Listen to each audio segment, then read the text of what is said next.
Muy buenas tardes a todos ustedes. Bienvenidos a este seminario.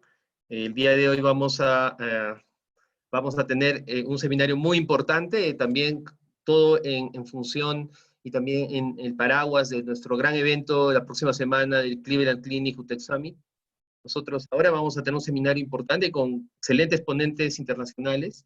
El día de hoy vamos a hablar sobre medicina de precisión, de la teoría a la práctica.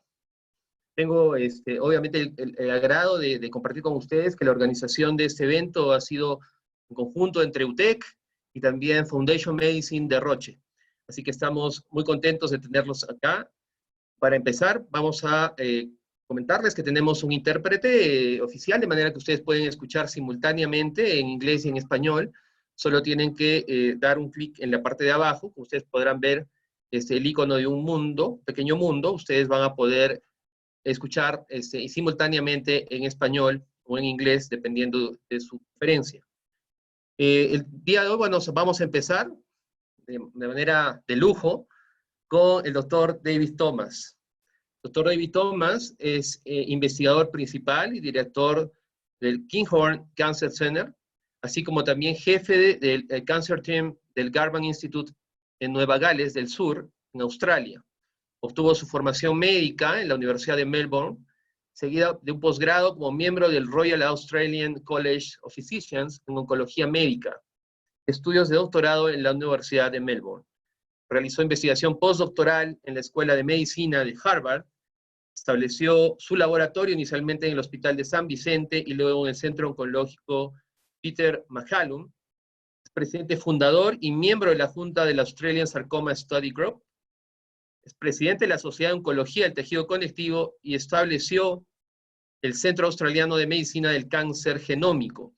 Actualmente se desempeña como director ejecutivo del mismo centro desde el año 2018. Doctor David Thomas, le agradezco mucho. Hoy día nos va a presentar el tema establecimiento de un programa nacional en oncología de precisión, la experiencia australiana. Doctor David, tiene usted la pantalla. Muchas gracias. Y bienvenido. Look, thank you very much, Julio. I'm very much looking forward to the meeting, and well, greetings from Sydney, Australia, where it's early morning. I hope you can see the screen. Great. Sí, doctor. So what I would like to do today is to share with you our Australian program in precision oncology, what we call the Australian Genomic Cancer Medicine Centre, or a national pan-cancer precision oncology platform. So just to acquaint you with the Australian healthcare system, it's similar in size to that of Peru. Peru has about 32 million people. Australia has 25 million in population, and with New Zealand, that makes 30 million. Australia and New Zealand can be regarded as essentially similar. And in fact, our programs extend or plan to extend into New Zealand. Australia has a two-tier single-payer health system, by which I mean there is a private sector which has insurance, is insurance-based, but the majority of healthcare is provided by the government, and mostly by the federal government in respect of the hospitals. Up to 10% of our gross domestic product is spent on health, or about $180 billion per year, and like most economies, that's rising at about 7% per annum. And the majority of cancer care is provided by public health. Cancer amounts to almost 150,000 new diagnoses every year in Australia and causes about 50,000 deaths. Now, importantly for what I'm about to share with you, about 25,000 of those deaths are due to rare and less common cancers, which have traditionally, like cancer of unknown primary, been a big problem. We've tackled this through what we call our molecular screening and therapeutics program, and that's what I'll speak with you about in the first place. So worldwide, there are about 14 million plus rare and less common cancers diagnosed. They result in excess of 7 million deaths, and these deaths particularly affect the young. They affect one child every 21 minutes, one generation Y every 5 minutes, one Gen X every 30 seconds. And they're extremely diverse. Although there are an enormous number of these cancers in aggregate, they comprise more than 180 different cancer types. You can see here the problem over the past century, that the percentage of research that's invested in the way that we have typically tackled cancer is by the site of origin. So for example, we have invested maybe 22% of our research dollars in Australia on breast cancer, and consequently had this remarkable impact upon cancer survival for breast cancer. You see that that 22% translates to about 2% of cancer deaths. Similarly, for the other large histological subtypes, prostate cancer, bowel cancer, lung cancer. If you take rare and less common cancers, you see the opposite situation applies. These have typically been very difficult to tackle because our approaches have been based around individual histological subtypes. And because each histological subtype is so rare, this has been very difficult to tackle from a statistical point of view. Consequently, up until recently, only about 2% of our research funding has gone towards rare cancers, although they comprise almost 15% of all cancer deaths. This is where precision medicine can really make an impact, because using precision oncology, genomic testing, and a molecular classification, we can now personalize cancer treatment, not based around the site of origin, but in principle on the molecular signature that is unique to each person's cancer. Realizing this, however, this transition to a new model of care is not a trivial task. In order to be able to develop this in Australia, we've created a national precision oncology program. We've actually had to create a company, which is a non-profit registered with our Australian Charities and Not-for-Profits Commission. It comprises the major cancer centres in all 8 states and territories. We were given substantial federal government funding of $50 million, which was supplemented by state-based funding amounting to about $24 million and philanthropic funding of about $10 million. And the intention of this program is to combine together all the different states and territories which deliver healthcare to create a national program which links Australia's excellent medical research capacity, but also creates the possibility of developing new partnerships with industry. And industry partnerships are absolutely critical to any successful enterprise of this kind, because industry is the majority, the major source of drugs, and it's only through access to drugs that the power of precision medicine, genomic testing, can be realized. So we have created a new entity, a new space, if you like, an ecosystem in which all the stakeholders for the future of precision medicine can be brought together to co-design, to co-create a future. So we actually have 8 academic centers of excellence and 3 medical research centers in our company. The population that we now cover amounts to some 80,000 cancer patients through these centers, and about 25,000 new cancer diagnoses every year. And 20,000 of these will be rare or less common, which is very important to us. I should note that the partners don't just include governments, but community organizations. And this is an important principle for the future of any area of innovation in healthcare. The molecular screening and therapeutics program works like this. It is a platform trial, a combination of basket and umbrella. Through molecular screening for patients with advanced cancer, we expected to find about between 10 and 20% would have an actionable mutation. And then we designed a basket of trials, each specific to a particular mutation type, so that we could offer them treatments. For the remaining 80+% who we expected not to find an actionable mutation, we took a different approach. And this involved treatment with immunotherapies with correlative science-rich studies to be performed to try and understand how to predict response in that group. And in this way, we hope to be able to offer most patients things of interest. The program began in 2016 in the state of New South Wales. And as I said, it is now going on in all states and territories of our country. The demand is incredible, I would say. So we're now at 2,812 subjects after being national for the past 18 months. We expected to be about 2,000 patients onto the program at this point, which means that patient demand, patient need is vastly outstripping our capacity to meet that demand. And this is certainly an area of growth. As shown on the right side, the molecular testing has resulted in finding actionable biomarkers in excess of 50% of patients, not less than 20%. You can see that of the 2,250 patients who have received a molecular tumor board report, 410 have had recommendations onto our own basket trials, but almost 1,000 additional patients have been offered recommended treatments where there is clinical evidence of benefit in their cancer type or in a related cancer type, which is strong evidence that they may benefit. As shown here, you can see that we have had a very broad range of cancers. We've specifically opened the trial to patients with any cancer type, even the common cancer types, of course. But what we've seen referred onto the program to date has been predominantly rare and less common cancers, for the first time enabling a systematic approach to engaging that population in medical research, as we had hoped. The other important thing to point out from this graph is that amongst the top 7 cancer types that we have enrolled, several of them constitute the leading causes of death in our society, which means we're tackling the difficult problems that need to be solved.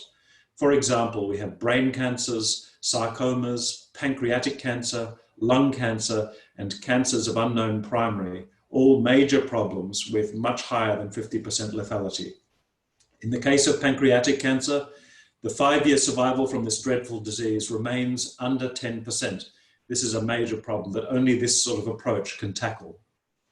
The other thing to point out about this program is that the majority of patients are fit. Their performance status, as measured by this ECOG scale, is either fully active or fully self-caring, but perhaps unable to work, that is ECOG 0 or 1.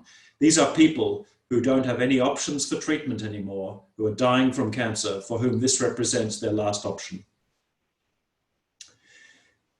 Here I share with you the structure of how we've developed the program. So with federal government funding, we have engaged with Australia's largest clinical trial centre, the National Health and Medical Research Council Clinical Trial Centre, and the Garvan Institute of Medical Research Genomics Capacity. The Garvan houses the Southern Hemisphere's largest sequencing facility.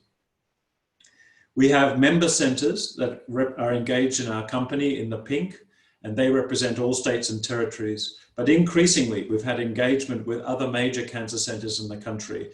And through these centres, more than 15 centres in total by the end of 2020, we will be planning to screen more than an additional 4,600 patients and hopefully put more than 935 of these onto clinical trials. This shows the wealth of the clinical trials that we have currently in engagement, and you can see that this is like a tree on its side, that as we've grown, we've been able to develop more and more partnerships with industry, introducing more and more trials, and we hope that this tree will increase and grow and become richer over the course of time. We've just crossed actually 200 patients who've been treated on our own research programs. It's important to understand that these programs have actually already translated into benefits for the patients, as shown here.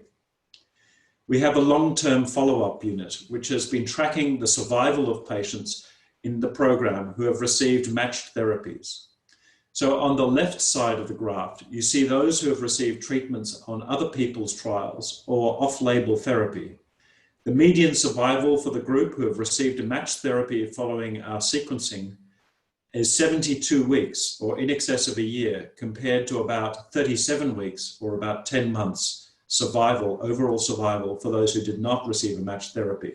And this is highly significant with a p-value of 0.0014. On the right side, you see that we've been able to treat now more than 250 subjects. This is data is a little bit out of date. It's about 2 months out of date. But again, the data hasn't changed. The improvement in survival for those who've received a matched therapy, whether on our program or through these off-label therapies, is highly significant with a p-value less than 0.0001. This data, I should point out, and I'm sure you will hear in the rest of the symposium, is completely consistent with multiple studies which have been performed internationally over the past 5 years, which have shown that receipt of targeted matched therapy through principles of precision medicine, at least within trials, approximately doubles survival for patients who have no other options. This is, for us, very important proof of principle that this concept of novel targeted therapy is an important and should become a standard option in our belief for all patients who have advanced cancer. And we're currently working on trying to extend the program to meet the extreme demand that the program has uncovered. The program is evolving. So we started off with a pan-cancer program, and you see that outlined here. But we're developing sub-programs in lung cancer, hematological cancers, and we have plans in sarcomas and pancreatic cancers. That is to have dedicated teams working on the high lethality cancer groups that I showed you earlier. This is an example of the rich tapestry of clinical trials that we have in development for the lung cancer program. And this is done in partnership with the federal government and with the company Roche. You see, we're going to screen 1,000 patients with non-small cell lung cancer through comprehensive genomic profiling, and then to enroll them in either standard of care therapies on the left side of this table, or when we have a positive result, to enroll them on our suite of biomarker-driven clinical trials, and then to evaluate the outcome over a long time, that is to say, the follow-up and the survival of these patients, to determine whether the comprehensive genomic profiling has improved outcomes for patients by comparison with the current standard of care.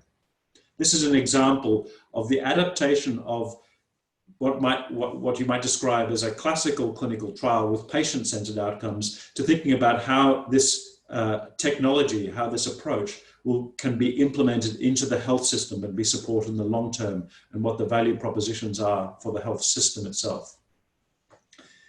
I would like now to turn to the second part of our program, which concerns trying to understand how to use genomics to personalize risk management. It's clear from what I've shown you that previously we're dealing with a population in precision oncology, the therapeutic side of the program, with a population which is essentially incurable. What we hope to achieve is to improve the quality and, if possible, the quantity of life for these patients through precision medicine approaches. What I would like to talk to you about now is how we intend to improve survival.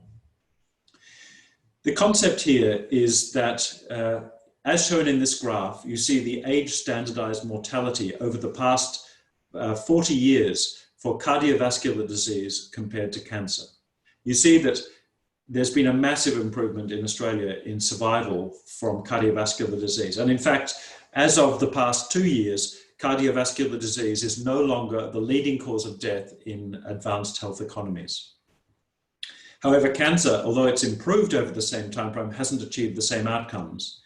It is arguable that the reason why cardiovascular disease has been so effectively tackled is because we have treated the risk factors for the heart attack or the stroke rather than the stroke or the heart attack itself. We've treated cholesterol, or we've treated high blood pressure, or we've treated diabetes, and so improved the risk factors and therefore impacted upon the mortality due to cardiovascular disease. What are the risk factors for cancer? It's arguable that cancer is a genetic disease, so understanding the genetic risk patterns for cancer could open up avenues for improvement in survival by preventing the premature death due to cancer by early detection and removal. So to tackle this problem, we've undertaken a national program, again with federal and state government funding, where in 3 of our states, in New South Wales, in Victoria and Western Australia, we intend to screen almost 3,000 young people with cancer to find out why this happened to them and to try and put 200 of them onto risk modification programs, which I will describe in a short time. The concept is that early detection and intervention is critical to reducing not only the health impact, but also the economic impacts of cancer. Late-stage diagnoses mean that treatments are difficult, the costs are high. We spend about 50% of all our public dollars on treating patients in the last 6 months of life. and the other 50% in the first 6 months of life after diagnosis. So by stopping people from dying, we save money to the system. Early detection is therefore a critical component. I said that genetics is the risk factor for cancer. This is data over the past 30 years summarized for various cancer types, indicating the degree of heritability or the genetic component of cancer. You see for diseases like, for some cancer types like cervical cancer, which is a viral disease, there's virtually no heritable component. But for diseases like prostate cancer, the heritable component reaches up to 80% by some estimates. Certainly most cancers have a genetic component. Now, most of this relates to cancer, which is essentially a disease of the elderly. If you focus on the young, for example, in this graph, we show you the distribution by age of cancer in Australia. But if you look at the young, that group down the bottom, which amounts to a significant population of almost 6,500 Australians, this group is likely to be enriched in that genetic component. This is our thesis anyway.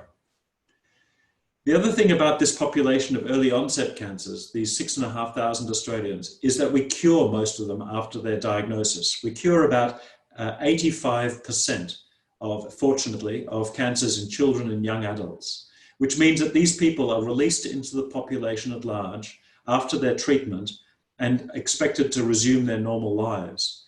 We know that this is not something we would ever contemplate if a 30-year-old had had a heart attack. We would never let them go back into the community and assume that we didn't have a responsibility for improving their long-term quality of life and, of course, preventing diseases that might happen later. And we know that survivors of childhood and young adult cancer do develop increased rates of morbidity, as shown here. You see the rates of second malignancies, and the consequences of treatment are very significant in survivors of childhood cancer. So we've been conducting a program where we've been enrolling these young people, and you can see the progress to date. We've enrolled almost 1,000 of our 3,000 cancer patients. You see that a lot of them have cancers which are not typical of that which was seen in the elderly. And our intention is to perform whole genome sequencing to understand, firstly, why these cancers happened, and secondly, what we can do about them going forward. That depends upon the use of screening technologies. Screening technologies, like drugs, have improved over time. Perhaps the most powerful of these, in our view, is whole body magnetic resonance imaging. We've conducted a study in Australia as part of an international consortium, which showed that whole body magnetic resonance imaging is capable of detecting cancers in the Li-Fraumeni population at a rate of between 1 in 7 to 1 in 14 individuals on a single scan. Li-Fraumeni syndrome, which is due to mutations in P53, is probably the most penetrant cancer syndrome that we know. The risk of cancer by age 30 is 50%. The lifetime risk essentially approximates 100%. Being able to offer something to these patients has been difficult. We've had breast screening programs, we've had bowel screening programs, but we haven't, until the advent of whole body magnetic resonance imaging, had technologies which can pick up cancers at any site. Picking up cancers at any site is what is important if you're going to improve survival in a syndrome where cancers can occur anywhere, including outside the breast and outside the bowel. We've already, through this study, which is the largest study ever conducted in Li-Fraumeni syndrome of 570 individuals, shown that the cancers we detect are curable and resectable, can be treated with curative intent as we had hoped. This has changed clinical practice guidelines in the US and in Australia and elsewhere, and whole body MRI is now standard of care. As we go back into our early onset cancer populations, we hope to identify other high-risk individuals and to enroll them onto this program to see if we can also pick up cancers if they were unlucky enough to develop more cancers, to identify them at an early and curable stage and so improve upon survival. I'll stop now just to summarize how our program generally is conceived in a satellite level view. We have a therapeutics arm which uses tumor profiling to then undertake signal-seeking biomarker-dependent clinical trials. We intend to support other clinical trials that are going on throughout the country to weave together the network of existing research with this new mode for clinical trials. Of course, correlative science is critical to understand as much as we possibly can, especially in the rare cancer population, which tend to be relatively understudied. On the other side, through a variety of large cohort studies, we're trying to understand why cancers happen in the first place, and through powerful technologies like whole genome sequencing, understand then how to implement intervention programs, which are the equivalent in the risk side of the clinical trials of drugs in the somatic therapeutic side of the program. Look, I'd like to thank you all for the opportunity to talk about our research to you today, and I'd be very happy to answer any questions if that were helpful. Thank you. David, muchísimas gracias por la excelente presentación. La verdad, estamos muy contentos de haberlo escuchado y tenemos, creo, en el público preguntas. Me gustaría por ello, por favor, si el público puede escribir sus preguntas. Tenemos la sección de preguntas y respuestas.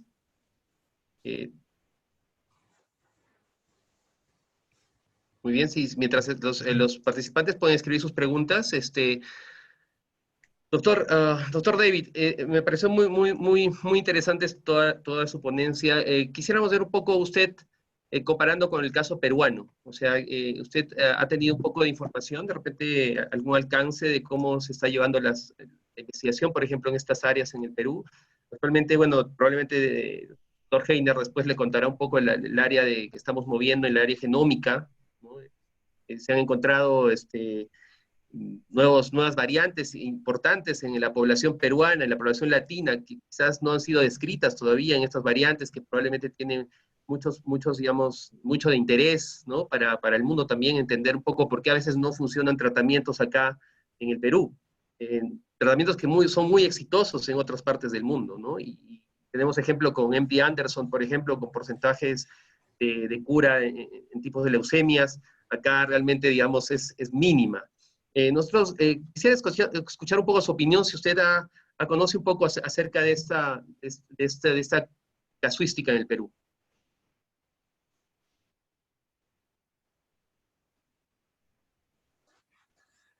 Yes, look, that's an excellent question, and you raise many valuable points.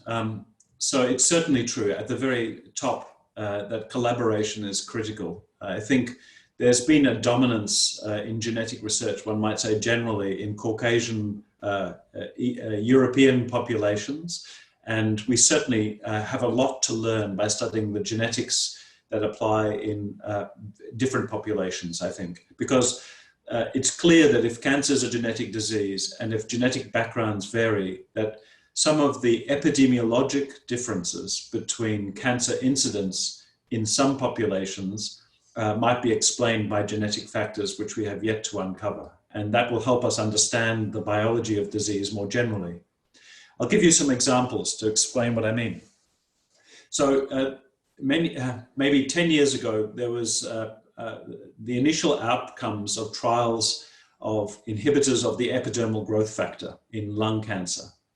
The EGFR is mutated in about 15% of lung cancer, and there are good drugs available. Somewhat surprisingly, the results on that trial initially were relatively disappointing because they were not treating on the basis of mutations in the epidermal growth factor. They were treating all patients with non-small cell lung cancer. It was only when they did sequencing of the cancer patients that they understood that the people who had responded were those who carried mutations in the epidermal growth factor. Now, the relevance to the question of the genetic background is that mutations in the epidermal growth factor are in fact much more common in Asian populations, the Japanese population, for example, than they are in the Caucasian population. And in fact, it's associated with a pattern of lung cancer which is not linked to smoking. The clinical pattern emerged that young females who were non-smokers, often with Asian backgrounds, were more likely to carry mutations in the epidermal growth factor. Now, this would never have been appreciated as a pattern. It's clearly genetically determined in relation to the genetic backgrounds of those populations that differs from the Caucasian population. And if you think that 4 billion out of the 7 billion people on our planet come from the Asia-Pacific region, not understanding those differences according to genetic background would have slowed down, I suspect is a better way, slowed down the proper development of highly effective therapeutics in this space. The same thing applies, for example, to gastric cancer. Gastric and upper aerodigestive cancers are actually much more common in Asian populations than they are in Caucasian populations. Ewing sarcoma is vanishingly rare in African American populations, and so on. There's lots of evidence that genetic backgrounds are critically important in determining the probability of developing cancers in the first place, and we know very little about that. And finally, there is also clear evidence of genetic differences that determine response to therapy or tolerance of therapy. You've only got to think of the incidence of alcohol dehydrogenase variants in Asian populations and Caucasian populations to know that as we move into the era of understanding the genetic determinants of response to drug therapies, it may well be not just that response may vary according to genetic background, but also the likelihood of side effects may vary according to genetic background. And so we have an enormous amount to learn by studying more broadly human diversity across ethnic populations, and then using that information to not only work out where we can best use our drugs most effectively, where it's not safe perhaps to do so, but also more about the fundamental biology of the disease itself, I would say. And therefore, as I go back to the beginning, I think international collaborations are going to be critical, and it's companies like Foundation, which are servicing so many countries across the globe, that bring together the data that may help us understand these things a little better. Doctor, bueno, muchísimas gracias. Tenemos algunas otras preguntas que surgen ahora de nuestros expositores. Una pregunta está relacionada al tema de ambiente. Tengo acá una pequeña falla con la... Aquí está. Dice, buenas tardes. Guillermo nos pregunta, buenas tardes. ¿Hasta qué punto el tema climático un poco podría poner en jaque a la población sobre la incidencia de casos de cáncer? ¿Y qué tipos, digamos, de cáncer están más influenciados por este proceso? Antes está hablando un poco del tema ambiental también, ¿no? La influencia climática. Yeah, that's an interesting question. I think it's of course, environment is a critical determinant of risk for cancer. We know that smoking, for example, is a critical cause of many cancers and preventable causes of cancers in society. There are other environmental factors. I mentioned cervical cancer with human papillomavirus, and there are other, in fact, about something like 10 to 15%, maybe higher, of all cancers that are seen worldwide are associated with infectious illness. It's the link between infectious illness and climate change is not entirely clear to me yet, and indirectly, therefore, onto the contribution towards infectious cancers of infectious etiology. But that's one possibility. I suppose the other thing is in terms of sun exposure, that is to say, sunlight, the ultraviolet radiation is an extremely important contributor towards melanoma, for example, and skin cancers. Australia has, and New Zealand, which lie, like many countries in the Southern Hemisphere, under a hole in the ozone layer, has very high rates of ultraviolet radiation, and they contribute to the very high rates of incidence of melanoma. Now, one could imagine that climate change and consequently greater exposure to ionizing radiation, ultraviolet radiation, could result in changes in the incidence of melanoma over time as well. So I think something as broadly influential as climate change may well have quite powerful impacts upon the distribution and types of cancer that we see. I suppose another area is indirect, that is, the exposure to fossil fuel utilization with its associated production of carcinogens in highly industrialized areas. You've only got to think of the skyline over Beijing, for example, in China, to know that there is a strong association between environmental pollutants and the incidence of lung cancer is very high in China, for example. Is there a relationship between the use of fossil fuels, which not only influences potentially climate change, but may influence the incidence of cancer types? And of course, the corollary of that is that as we develop non-fossil fuel-based mechanisms for supporting our energy requirements, potentially that may also, in a beneficial way, impact some of these environmentally determined cancer susceptibilities. That's just probably as much as I can say. It's not an area of my personal expertise. Ok, doctor. Bueno, tenemos otra pregunta. Erika nos dice, buenas tardes. En este programa, bueno, por allá es buenos días. En este programa, ¿cómo se maneja la información? En el programa, ¿cómo se maneja la información necesaria para el tema de la familia? Sabremos que algunos de los hallazgos podrían estar relacionados a síndromes familiares. ¿Cómo se aconseja implementar la estrategia en cuanto a la consejería familiar?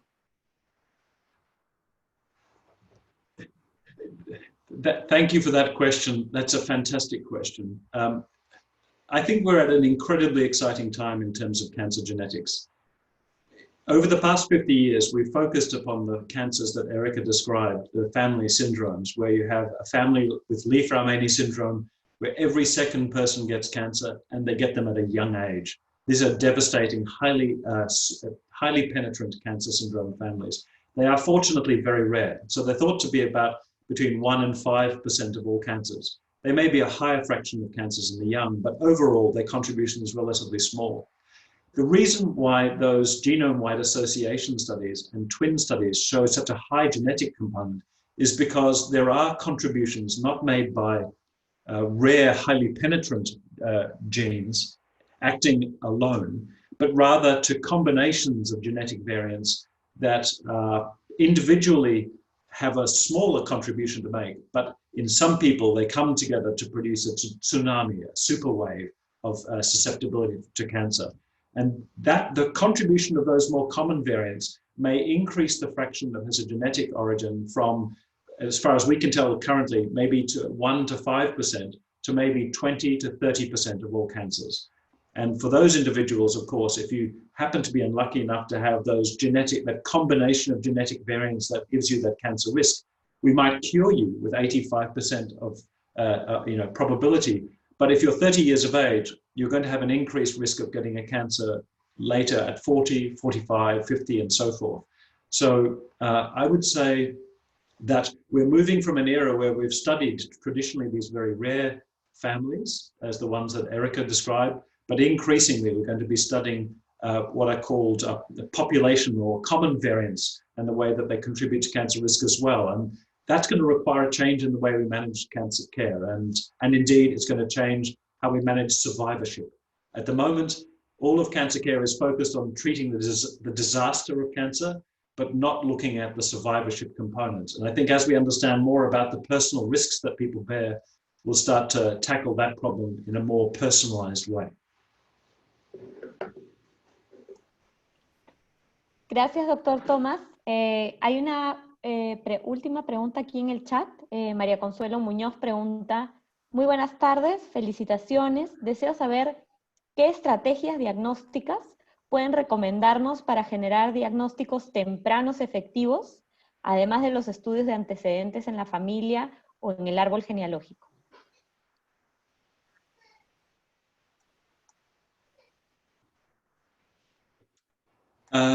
Yes, thank you for the question. Certainly, I think, I'm not sure I caught all of the question that you asked, but if your question is about how we're going to pick up early diagnosis of cancers, that's the basis of our whole body MRI program. We know that, for example, in Li-Fraumeni syndrome, that breast cancer is important, but it only comprises about 20 to 30% of all the cancers that occur in that syndrome. So if you put a breast MRI as an option for screening those patients, you might save them from dying from breast cancer, but you're not doing anything about the other 70% of cancers to which those individuals are prone. Technologies like whole body MRI, this is the wonderful message actually that I think Julio pointed out at the very beginning. We're working between disciplines. We're finding that magnetic resonance imaging, drug development, genomics all interact with each other in terms of possibilities for improving outcomes. Whole body MRI is a critical advance, in my view, that may enable early detection of cancers at any site throughout the body, and therefore deal not with the 30% that is due to breast cancer, but rather the 100% that may be due to cancers at any site. If a cancer is surgically curable, it can benefit from early detection before it is spread at any site. And the vast majority of cancers, surgery is still critical to cure. So I think we can see the benefits of that in the Leaf-Ramani population, and that will increase going forward. Ok, doctor David, me fui por un momento, una pequeña falla, pero estamos aquí. Una pregunta, doctor, de Tania, nos dice, desde el punto de vista clínico, ¿qué tipo de mutaciones son más predictivas? ¿Las germinales o las somáticas?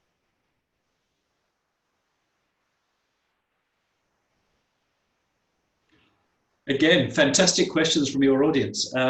So traditionally, we think of somatic mutations as the ones that predict response to therapy.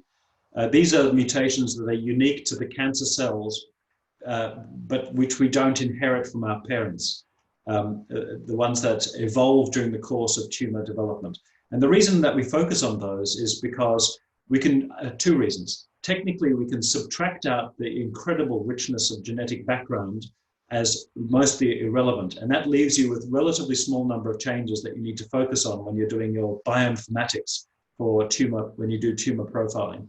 And secondly, because when you treat a mutation that is only present in the cancer, by definition, there should be fewer side effects in normal cells.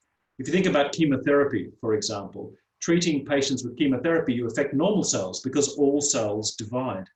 But if you've got a mutation that is only present in the cancer cells, then a drug that targets that mutation ought to have little impact on normal cells. And that, generally speaking, turns out to be reasonably true, that targeted therapies tend to have less impact. Now, having said that, we've just published a paper in Nature Reviews Clinical Oncology where we talk about the therapeutic implications of germline. That is, BRCA syndromes, for example, there are now excellent drug strategies that are based around individuals who inherit mutations in BRCA genes, which increase the risk of breast cancer. And there are similar approaches to treatment of what is called microsatellite unstable or mismatch repair deficient cancers, which are due to mutations in genes that make people sensitive to immunotherapies. I think both somatic and germline variation is going to be increasingly important in making treatment decisions for patients, but this is a rapidly emerging area. Ok, doctor David, muchísimas gracias. Bueno, tenemos un par de preguntas más, pero que las vamos a hacer al final. Le agradecemos bastante su participación. Realmente estamos muy contentos y muy felices todos de haberlo escuchado el día de hoy. Bueno, vamos a continuar con el programa. Doctor David, muchísimas gracias. Bueno, para continuar vamos a presentar al doctor Florian Lismayer. El doctor Florian Lismayer cuenta con una maestría en informática enfocada en bioinformática y biomatemática de la Universidad de Bielefeld, no sé si está muy bien la pronunciación, en Alemania, ¿no? Obtuvo asimismo un PhD en la misma universidad y fue becado por la Nordrhein-Westfalia Graduate School para la investigación en bioinformática y genómica. Se ha desempeñado como bioestadista para Roche en Pittsburgh. Luego fue científico principal de datos y ahora ocupa el puesto de líder del equipo de análisis de datos de biomarcadores digitales en Roche Innovation Center. El doctor Florian nos va hoy día a hablar sobre biomarcadores digitales y su impacto en la investigación, desarrollo y cuidado de la salud. Doctor Florian, bienvenido. Tiene usted toda nuestra atención. Yes, thank you for the very nice introduction, and I will now share my screen, hopefully with the presentation. All right, good.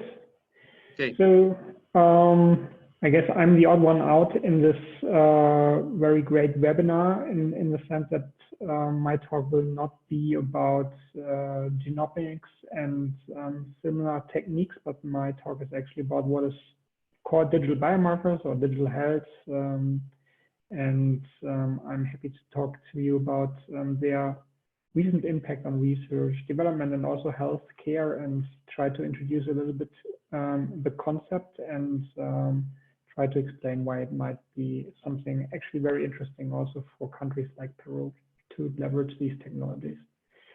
So what is digital biomarkers actually about? Digital biomarkers are a lot about this promise of remote patient monitoring. So as many of you know, basically every one of us knows that we are living our daily life. So 365 days in a year, we are just living our life, and sometimes we are ill, sometimes we are not ill. And sometimes you have something like a chronic disease. And if you have that, then your life might look like this. You have good days, you have bad days, and you have just normal days. And as everyone else, you are not visiting your doctor or your clinic every day. So this picture of how your 365 days actually look like is something which is not captured well currently. So you have maybe two yearly visits with your doctor to speak about your disease, to treat your disease, to measure your disease actually, and to see about treatment effects.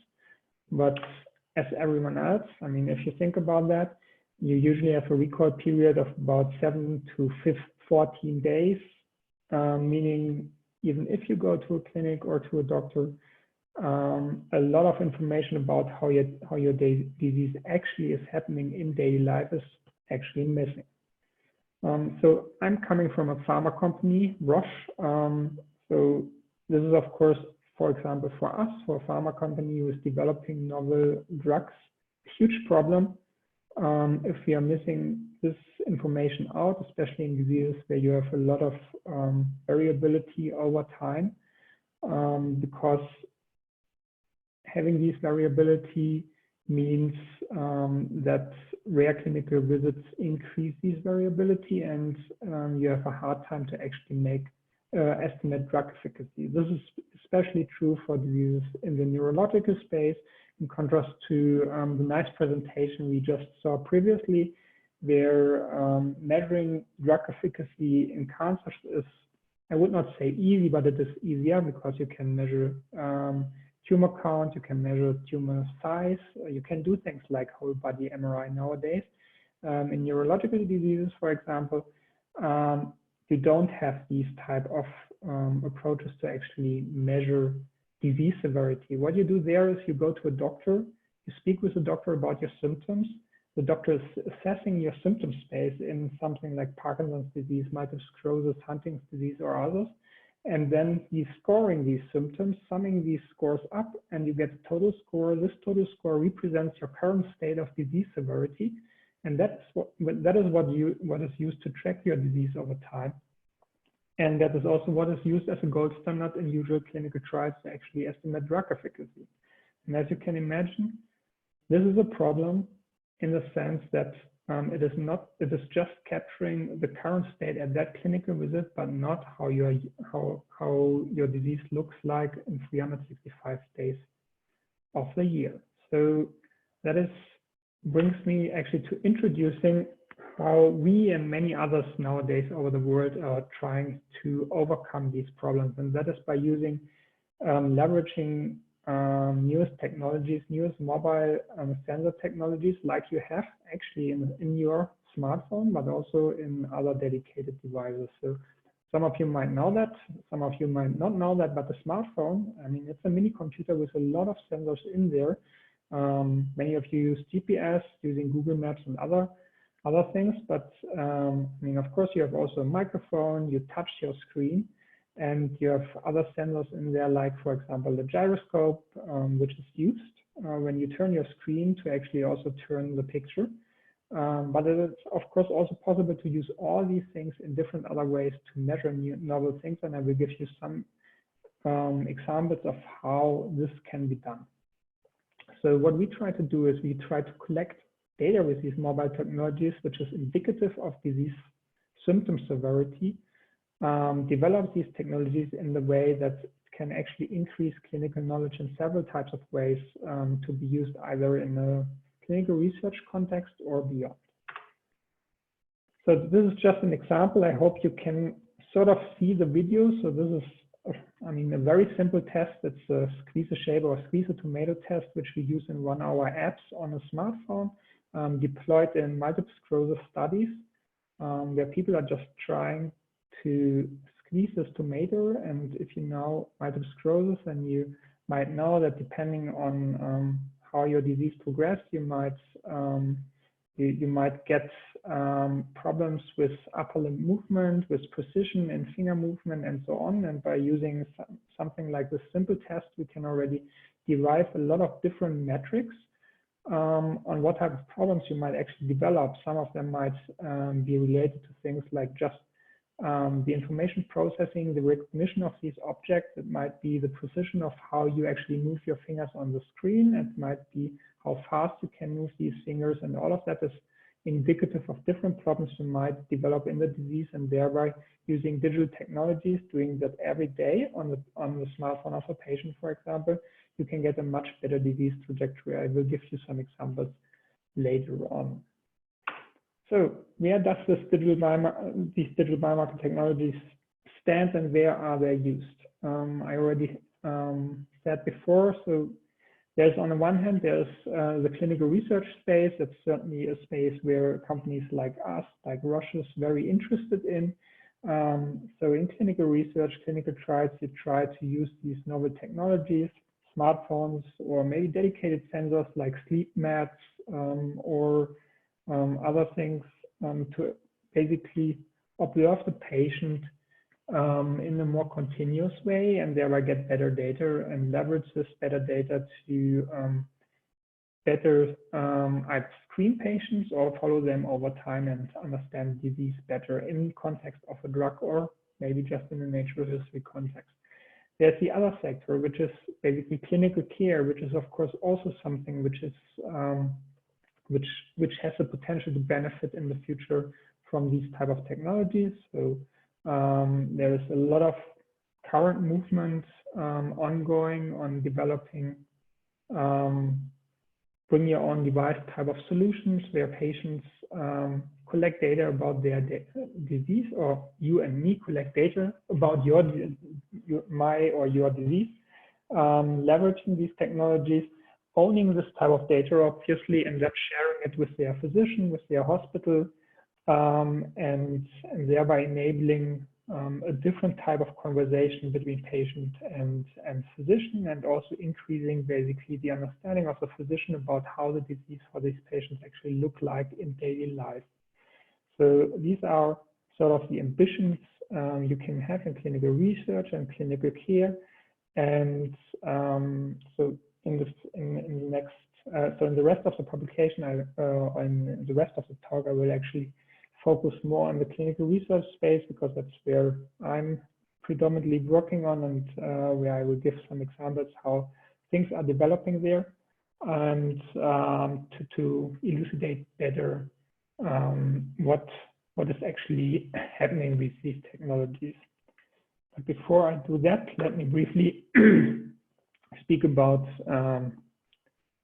how this field is developing. So these are just some examples around digital health, digital biomarkers, digital therapeutics. So I did a quick PubMed search where I used these type of search terms, and what you can see here is that in the last years there's a huge increase in actually publications just using these few search terms. Actually, there's many more publications, because not all of these publications use just these terms. There are many other terms.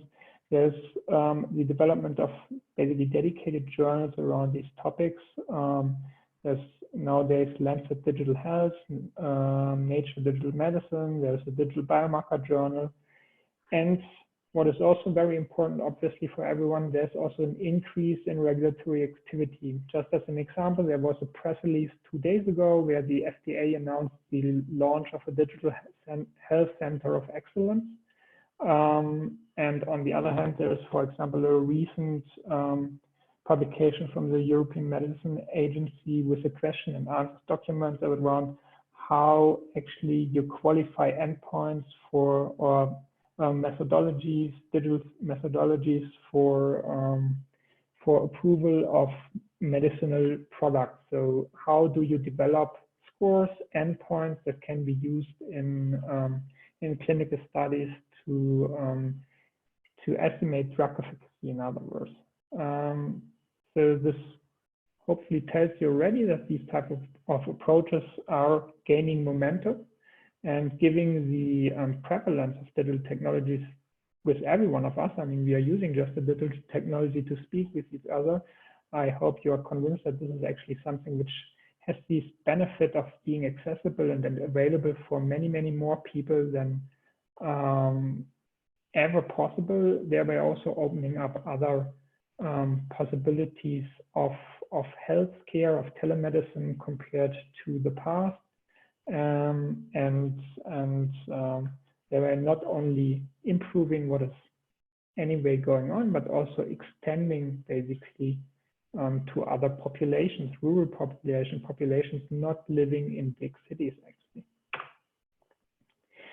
So how have these things developed? So this is just an example from basically our own shop from Roche. So we have started like 6 years ago with developing our first application in this case. So we are predominantly working in the smartphone space. Other companies or other solutions might not be smartphones, but wearables or just other dedicated technologies. And what you see here is actually that in our company, we have developed for different diseases, different types of applications, and have an steadily increasing number of patients in clinical studies who are equipped with these technologies and are producing data on a daily basis. So let me briefly pause here and have an interlude on why digital technologies are actually also very important currently in this corona crisis. So, I mean, every one of us lives with that.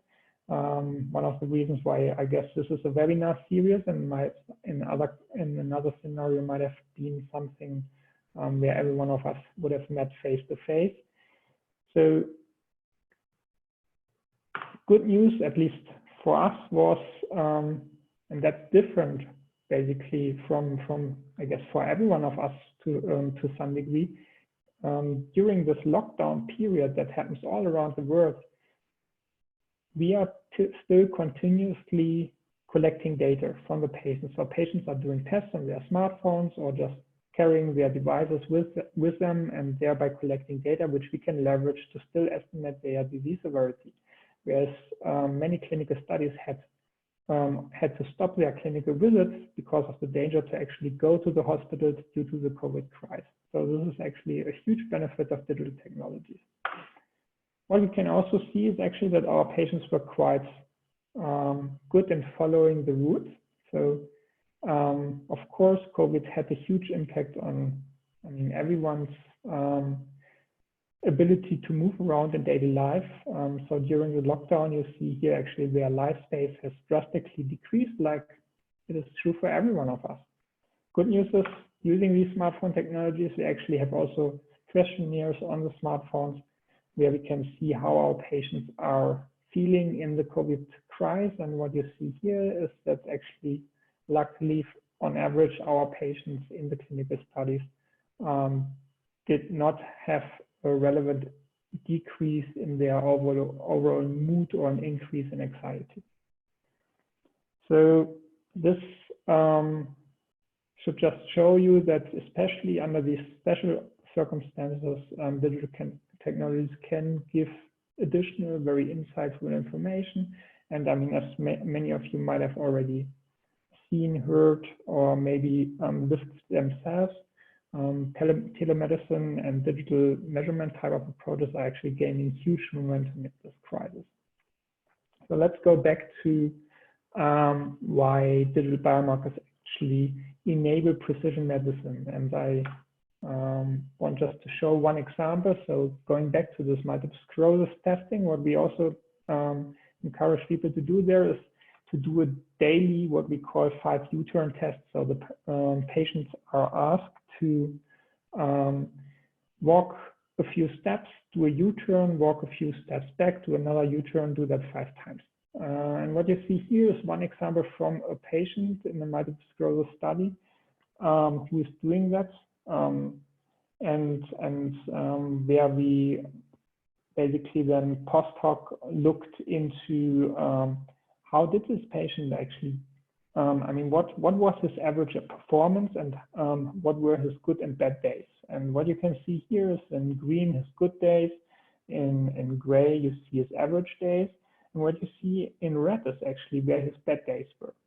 And what you see here is actually that at the day where he actually reported the relapse, so we also, on that application, we enabled the patients to actually tell us about when they had the feeling of disease change.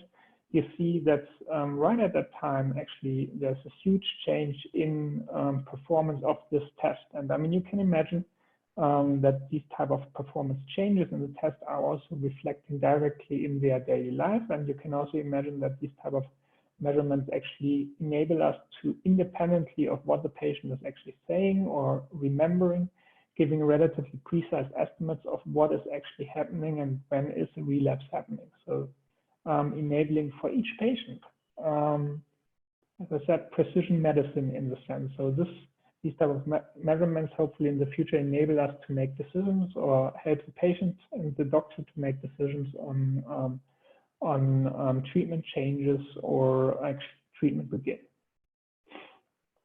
That being said, let me introduce to another disease, that's Parkinson's disease, and let me guide you through the development of such a solution and where it can lead in the clinical trial space, to elucidate again why these technologies can be hugely helpful and why digital technologies actually have the power to give you independent, sensitive readouts on disease severity and clinical study efficacy. So Parkinson's disease is a disease which has symptoms in a lot of different domains, non-motor related symptoms around depression, apathy, and others, cognition problems, but also a lot of motor problems which are related to hand movement, slowness of movements,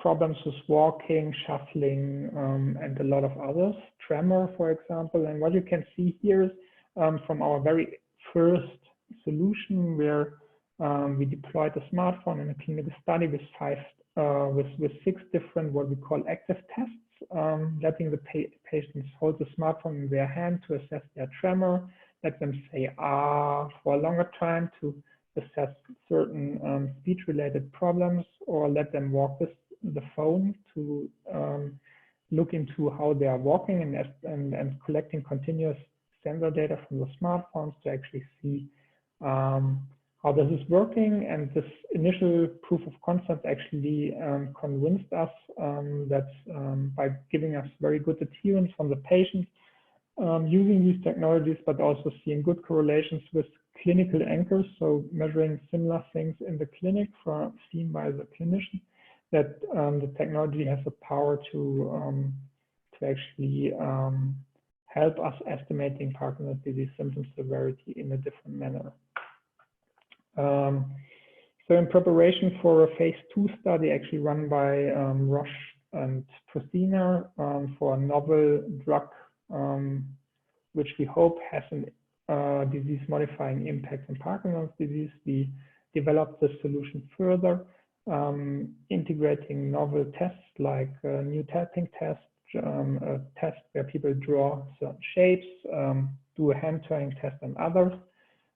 We ask the patients to do these tests basically on a daily basis and also carry the smartphone and or the smartwatch with them in their daily life, so that we not only measure these active tests, but that we also measure certain things from their daily life, like the life states I've shown before, but also other things like how they walk, how they use their arms, and so on in daily life. So just to give you some ideas on what you can get out of that, again, we get quite some good adherence, so meaning the data is actually usable because the patients are doing the tests and using the devices. For some selected readouts out of the different tests, which we have investigated so far, we also see that they are very reliable in what we get out of that. So meaning the data we collect is actually usable in that sense.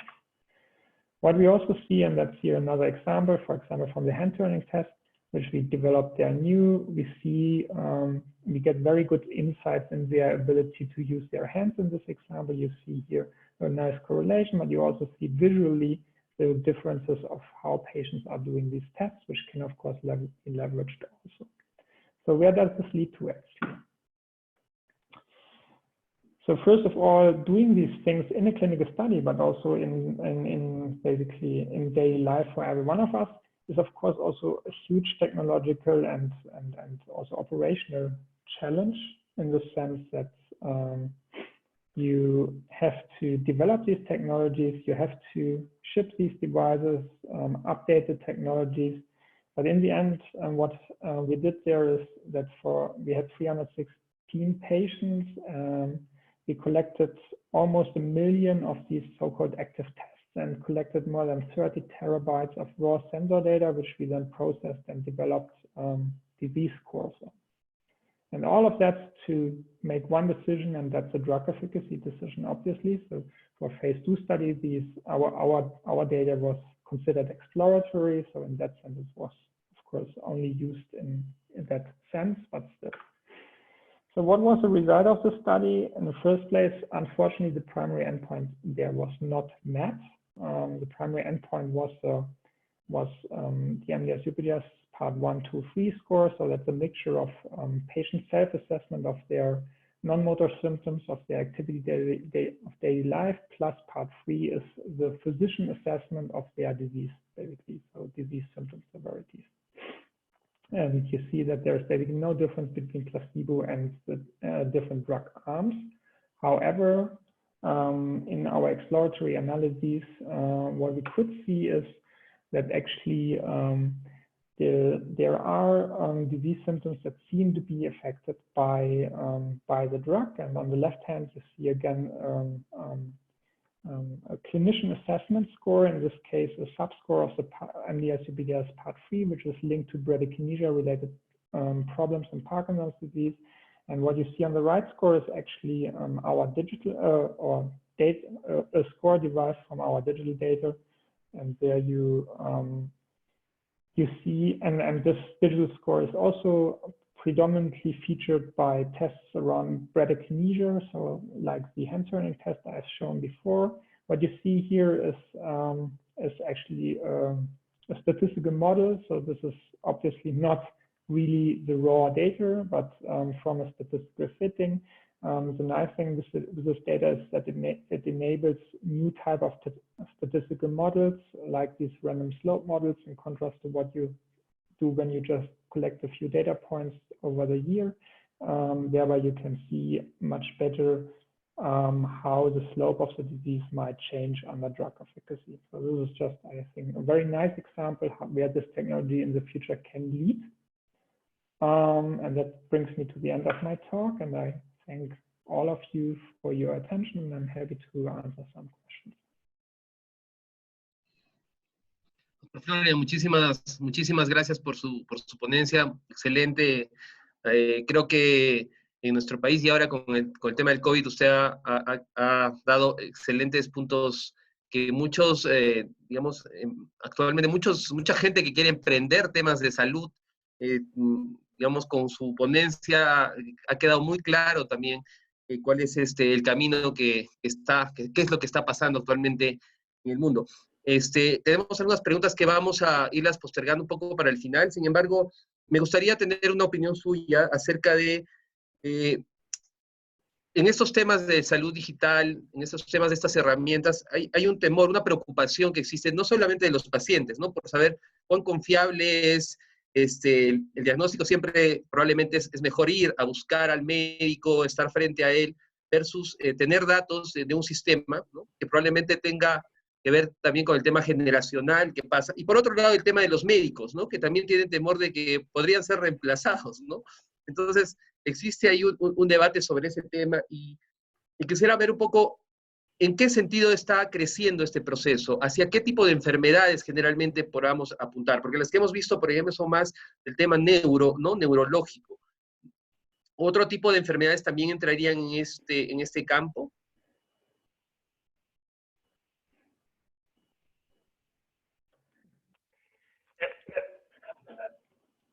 Thank you very much for this, I think, highly relevant question. So I think on the one hand, so to answer just the last part of your question, I think in theory you can measure things in many diseases, basically. Even, I mean, if you take oncology, I guess we are entering a stage where with the novel drugs around PD-L1 inhibitors and others, we hopefully reach a stage where cancer is becoming more of a chronic disease, but that also, of course, means that mortality is still important, but it's also important that novel drugs have an impact on the quality of life of patients. And measuring quality of life of patients is, of course, something where not only the voice of the patient may be important, but maybe it's also great to use digital technologies to actually measure this type of impact in basically in an independent sensor-based way. By seeing how patients behave in their daily life and how basically using these novel drugs might be helping. So this is just, I mean, not only neurology, but also other fields might benefit from that. I think especially neurology has huge potential to benefit from these technologies.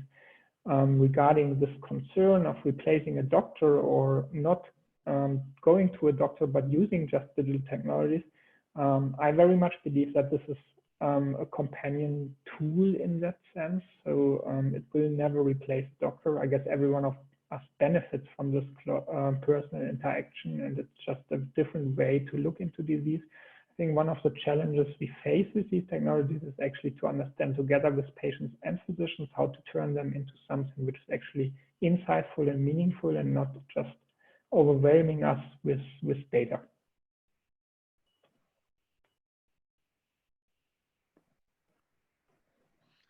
Ok, doctor, muchísimas gracias, doctor Florian. Pues las preguntas un poco al final, vamos a continuar con las presentaciones. Le agradecemos mucho su ponencia, la verdad ha sido muy, muy importante y creo que nos ha dado muchísimas luces en estas áreas. Bueno, tengo ahora el agrado de invitar y presentar al doctor Dominic Rodwell. Él es biólogo molecular con vasta experiencia en investigación clínica, principalmente en temas sobre el cáncer, ensayos clínicos, secuenciación de nueva generación, análisis de datos y biología molecular. Es graduado de la Universidad de Oxford y actualmente se desempeña como científico asociado translacional en Manchester Cancer Research Center, en el Reino Unido.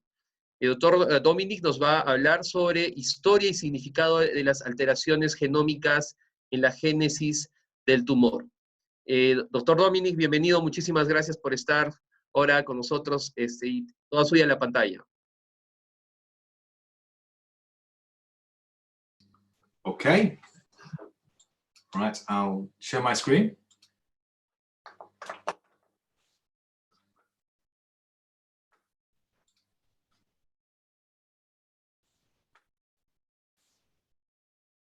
Can you see my slides? Yep. Okay. All right. So good evening, everybody. I'd like to thank you for giving me the opportunity to speak this evening. So what I'm going to talk about now is give a bit of a background and an understanding of what is meant by the different genomic alterations that are associated with tumorigenesis. I assume you've already heard talks that have been talking about the different mutations that you can identify in personalized medicines approaches, and how you can use these to stratify patients and hopefully improve treatment options and outcomes for patients. But what I'm going to talk about over the next 20 to 30 minutes is give a bit of a background of how these mutations arise and how the different mutations that occur in cancer actually cause the formation of tumorigenesis. Okay, so just a bit of a background. So I think obviously we're all aware that cancer is a global burden. It's across the world, it's been associated, it's thought that about 1 in 6 deaths is associated with cancer. It's the second leading cause of death globally, just behind cardiovascular disease. And in 2018, the World Health Organization estimated that nearly 10 million deaths was attributable to cancer. So it's obviously there's cancer is a problem, and what we really need is a better understanding of what causes cancer. Then we can hopefully improve treatments and patient outcomes. So obviously there's been a long-standing interest in understanding how cancer develops, and this is continuously evolving. Initially, cancer was understood to be a disease which was caused by the uncontrolled division of abnormal cells, and these proliferating cells generated tumours, which can then metastasize and invade all the tissues across the body, and it's this metastatic disease which tends to lead to the death. So, but the question was, what causes these cells to become to undergo this uncontrolled proliferation or division? So it became clear that there are certain factors which play a role in contributing towards the formation of cancer. If you look at the etiology, things such as the environment. So if you are in a polluted area or you work in factories with pollution, then this greatly increased your chances of developing cancer. Also, lifestyle is a risk factor. If you have a poor diet or you drink, then again that increases the chances of you suffering from cancer. There's definitely been studies which show that there's a genetic and a hereditary aspect to cancer. However, hereditary cancers only account for about 5 to 10% of all cancers. The vast majority are actually spontaneous. So Li-Fraumeni syndromes, for instance, can lead to cancer, but again, this is a small fraction of the total cancers that are seen. And there's obviously things like exposure to carcinogens, the most clear one being the association between cigarette smoke or smoking and the development of lung cancer. So it became clear that there are different factors which can contribute to cancer, but it still wasn't clear what actually causes cancer, what causes these cells to undergo this aberration, which causes them to undergo this uncontrolled cell division.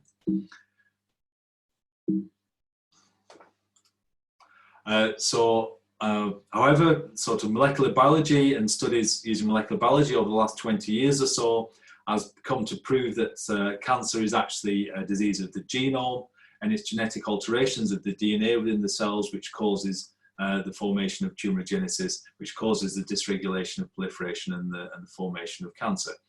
So obviously in each cell you've got the human genome, which is over 3 billion nucleotides, and this DNA is exposed to different forms of potential DNA damaging agents, such as carcinogens, radiation, viruses and infections, or even just reactive oxygen species, which are generated through general metabolism.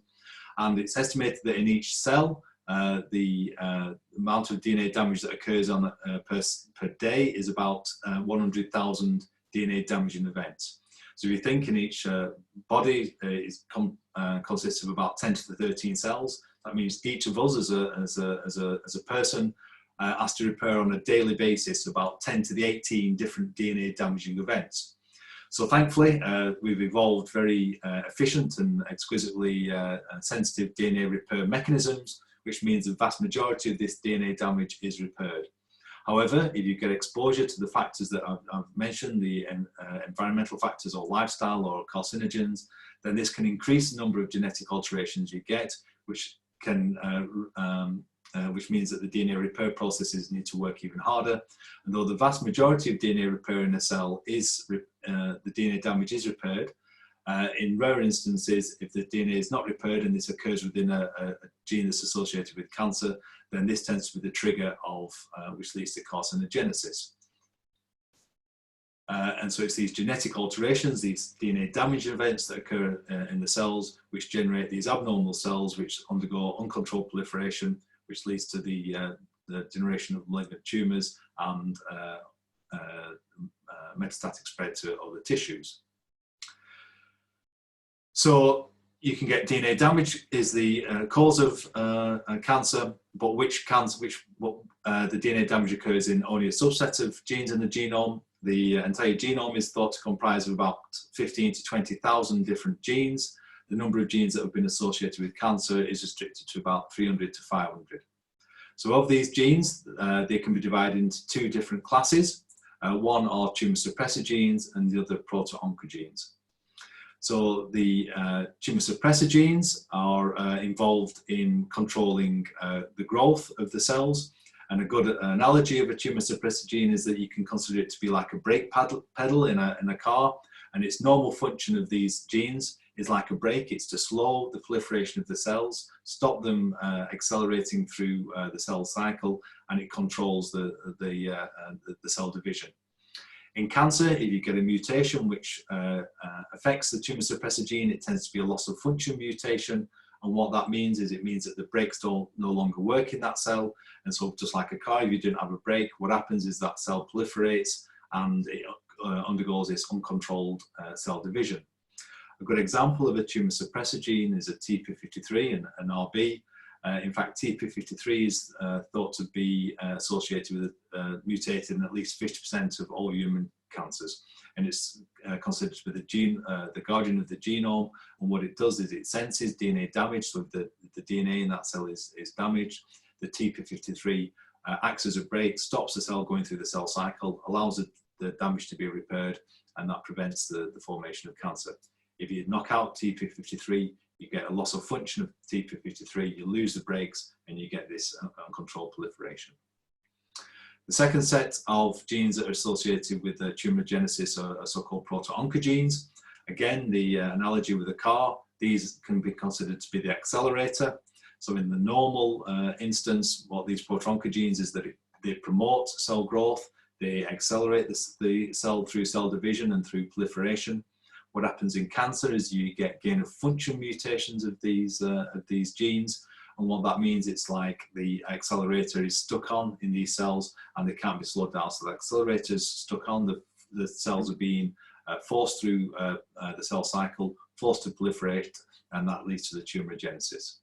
A good example of a proto-oncogene is KRAS, which again is thought to be mutated in about 20% of all human cancers. Another good example is an EGFR. So these are genes which are associated with pushing the cell through the cell cycle and through proliferation. So for tumorigenesis, there are it's DNA damage within one of these two subtypes of cancer gene, which causes the formation of cancer. So the next question is exactly how are these genes altered? What mechanisms occur in the DNA to cause the dysregulation of the tumor suppressors or proto-oncogenes? And there's 4 different ways which genes can be altered, which you'll come across when you look at the personalized medicine sort of arena, and they're shown here. The first are base substitutions, so these are probably the most common. And what these are, these tend to be occur during errors in DNA repair itself, and it results in a nucleotide change within a gene. That one change can change the amino acid, which can then change the function of that the protein, which results in either a gain of function or a loss of function, depending on what that gene does. The second way in which genes can be altered are insertions or deletions, small insertions or deletions. These are called indels. Again, and what happens here is that you tend to get errors during the DNA repair process, and you can either get additional nucleotides added to within a coding region of a protein or deleted, and that again can change the function of the protein following translation. The third mechanism is copy number alterations. These tend to be larger scales than the base substitutions or insertions and deletions. These can be at the whole gene level or even at large chromosomal levels. And what this results in is the amplification of regions or amplifications of full genes or deletions of full genes. So if it's an amplification, that tends to be problematic if it's an oncogene. So what that results in is that you end up with more copies of the gene present in the cell, which causes a stronger signal for the cell to proliferate. If it's a tumor suppressor gene, it tends to be a deletion. And what that does is it removes the brake from that cell. So again, that causes the cells to undergo this uncontrolled proliferation. And the final mechanism that is associated with alterations in tumorigenesis are rearrangements. And what these again are quite large scale rearrangements of chromosomal regions, and they end up with genes being juxtaposed next to each other, which result in fusion proteins. And I'll show that in one of the next slides. So we'll just go into a little bit of detail of these 4 different mechanisms. So we'll start initially with base substitutions. So as I said, what this is it's a change of 1 base. As you can see in the middle, we've got our chromosome, we've got our nucleotide sequence, and the orange box shows the codon, so the CTA, codes for a leucine. What happens if there's DNA damage, it's not repaired properly, then one of those nucleotides can be changed. In this example, the T is changed to a G, so the codons change from CTA to CGA, and this means that the protein, the amino acid that's encoded in that protein changes from a leucine to an arginine. So if this is within an active site, it can change the function of that protein, or if it's structural, it can change the structure of that protein, which again can result in a gain of function or a loss of function. There are lots of clinical examples where these 1 base changes, or SNVs, have got clinical significance.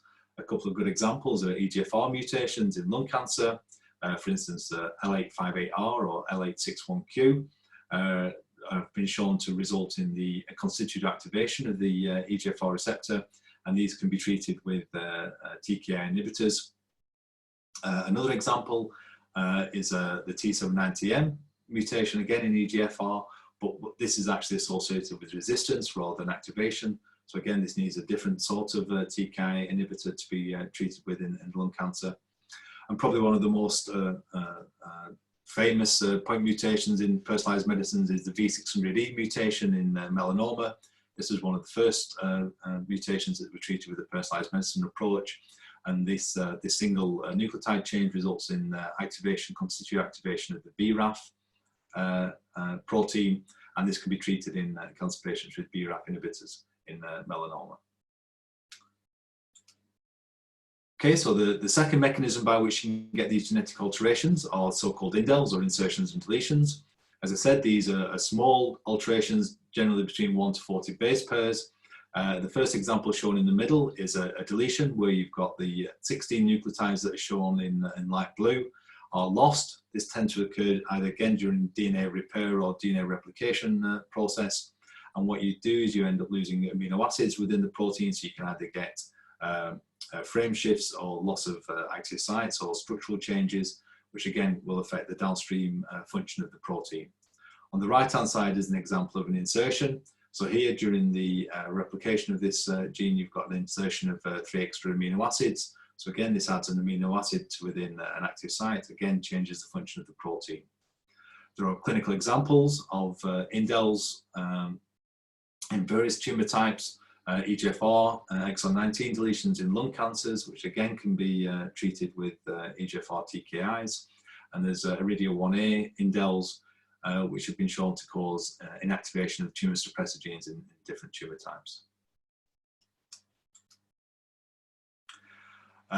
The third type of genomic alteration are these copy number aberrations, alterations. And as I said, these tend to be amplifications or deletions, but these are at a larger scale than the indels that I've previously described. And these can involve either a single gene or even an entire chromosomal region. Amplifications tend to be detrimental and lead to tumorigenesis if the genes involved involve oncogenes, because you end up with more copies of your oncogene or your protein present in the cell, which causes more signaling for the proliferation. A good clinical example of that is HER2 amplification in breast cancer. So this results in more copies of the HER2 on the cell, which causes increased proliferation of these cells, and these can be treated with various HER2 blockades. If it's a deletion or loss of a chromosome, then this tends to be associated with a tumor suppressor gene, because this results in the loss of your tumor suppressor, so that means the loss of the brake, and that means that the cells again undergo this uncontrolled proliferation. An example of a deletion can be the CTKN2A loss, which has been shown to be in a number of different cancer types, including breast and melanoma and bladder. This results in the loss of the tumor suppressors P16 and 14, inactivation of RB and TP53. Again, this can potentially be treated clinically with CDK4/6 inhibitors. The final mechanism by which you can get inactivation of cancer genes are rearrangements or gene fusions. So as we show here, what we get here is we get chromosomal breaking, which results in the juxtaposition of two genes, which are typically not genomically near each other. So what we've shown here is we've got gene A on one chromosome and gene B further up. So what you do is you end up with the rearrangements of the chromosome. You end up with a fusion gene AB, which ends up mixing the two functions of the two genes. So gene A, regulatory, and maybe the activation part of gene B. So there's a whole range of different clinical examples where you get fusions. These include FGFR fusions in clonal carcinoma. There's RET fusions in lung and thyroid cancers, ALK fusions in non-small cell lung cancer, and NTRK fusions in numerous different tumor types. And all of these tend to be sensitive to inhibition by the target of the fusion protein. Okay, so hopefully what you see is that there are different mechanisms by which DNA damage can alter genes in tumorigenesis, and each of these can, there's different ways by which the genes can be changed. If you start looking at the mutations that are present within tumor patients, then you also find that the actual mechanism by which the genes are mutated can differ between patients. So what we've got here is an example of two patients. So both of these patients have both got gastric cancer, but if you look at the actual genetic alteration or the genetic driver which is causing the cancer in these the patients, then these can be different. And what that means is that if they've got different driver mutations, then potentially these patients will respond differently to treatment. And so it shows why it's important to do a personalized medicine approach on cancer patients to try and understand what is actually driving those the tumorigenesis. A good example of this is shown here for a couple of different tumor types. So at the top on the pie chart, we've got the genomic heterogeneity you can see in non-small cell lung cancer. So what this is it shows the oncogenic drivers which have been identified in over 1,000 non-small cell lung cancer patients. And you can see that there are a whole range of different gene mutations which are causing the same disease. So all these patients are suffering from non-small cell lung cancer, but about a quarter of them have got activating mutations of KRAS, about 17% have got EGFR, but there are also a whole range of different mutations which are still causing the same disease. In the bottom, it's the same sort of scenario in melanoma, where about 40% of patients are thought to have BRAF mutations, but again, NRAS mutations again can cause melanoma, and there are less common mutations such as KIT or GNAC, which again can cause melanoma. So you've got the same disease type being driven by different mutations. This is complicated even further if you then look at the actual genes themselves.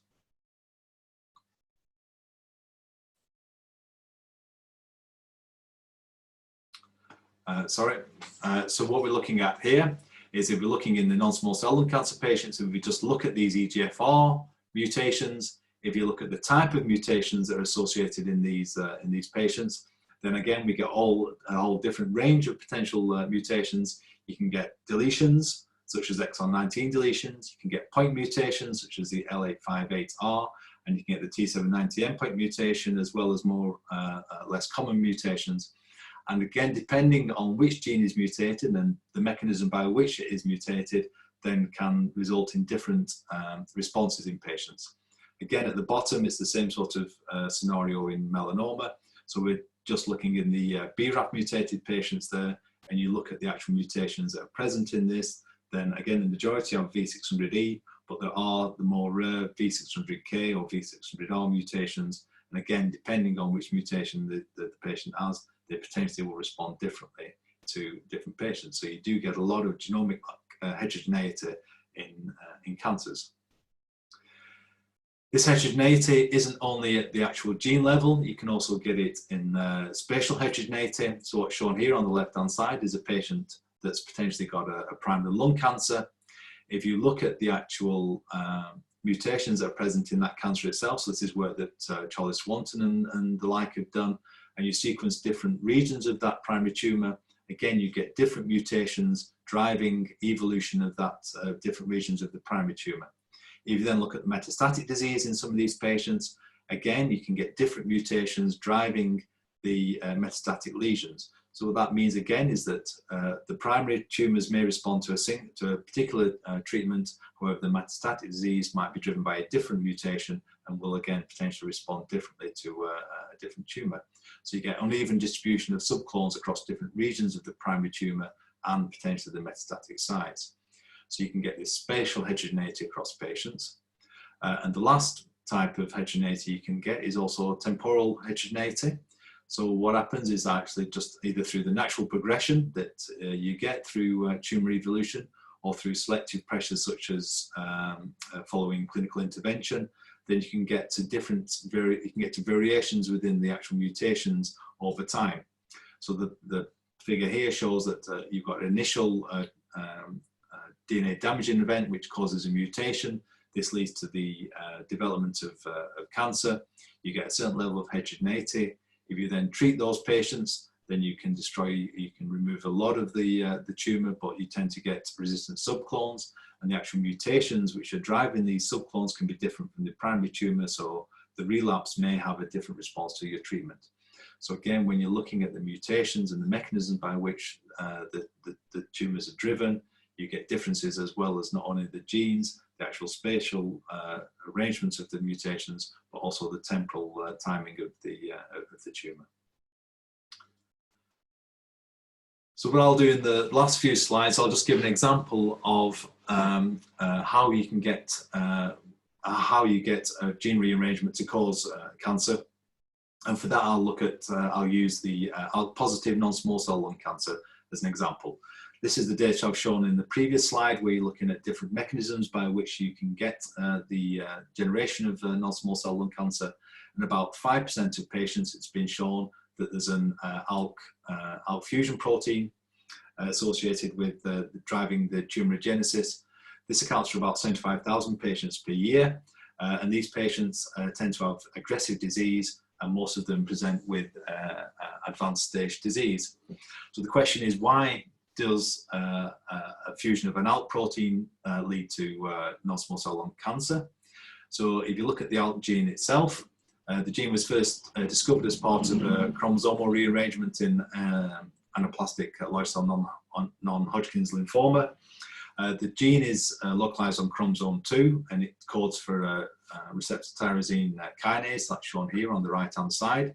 So the protein's got 3 domains. It's got an extracellular domain, which is involved in binding to growth factors and ligands. There's transmembrane domain, which anchors the protein within the transmembrane and means that it sits on the cell surface. And there's an intracellular kinase domain, which is involved in signaling following activation of the protein. The expression patterns of ALK suggest that it plays a role in the development of the central nervous system. And importantly, ALK is not normally expressed in normal lung tissue. So in a normal lung, you shouldn't get any expression of the ALK gene. If you look in normal physiology, the activation of ALK triggers pathways involved in proliferation and cell survival. So that's shown here. So what happens is you get, in its normal state, you get a monomeric protein, which is anchored into the cell membrane. It's got a ligand binding domain on the outside and a kinase domain intracellular. The binding of the ligand, which is MK or PTN, to the actual ALK protein causes dimerization of the proteins. This dimerization promotes ALK autophosphorylation, and it's this ligand-dependent phosphorylation activates downstream signaling pathways, including the MAP kinase pathway, which is involved in proliferation, and the STAT3 PI3 kinase pathway, which is involved in cell survival. So that's the normal function of the ALK protein. So how does ALK cause non-small cell lung cancer is the question. So what happens in these patients is that there's a rearrangement. This causes one of these fusion proteins that I talked about earlier. it undergoes a rearrangement within the chromosome itself, and this results in an ALK fusion.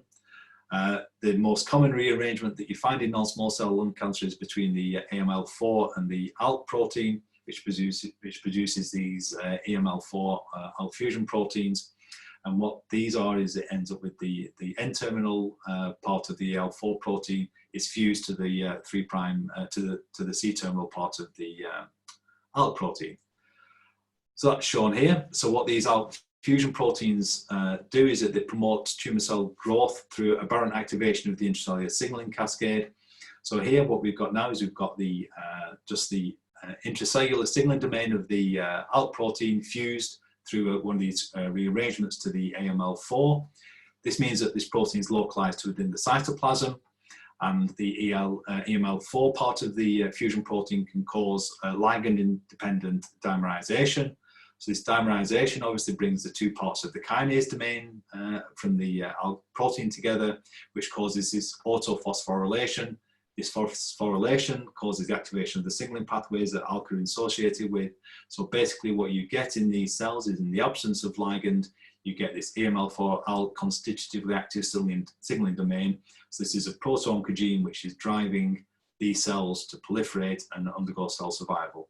So it's an example where you get a gene fusion causing tumorigenesis through this uncontrolled proto-oncogene.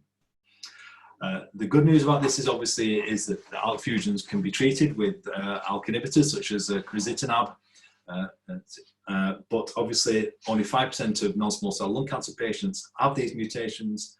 If you don't have the mutation, then you won't respond to the treatment. So again, it's an example of why you've got to do, why personalized profiling of cancer patients can improve treatment options for patients. So I'll just finish there to summarize. So basically what we've found over the last years is that cancer is actually a disease of the genome. It results from the accumulation of genetic alterations. It doesn't tend to be a single alteration.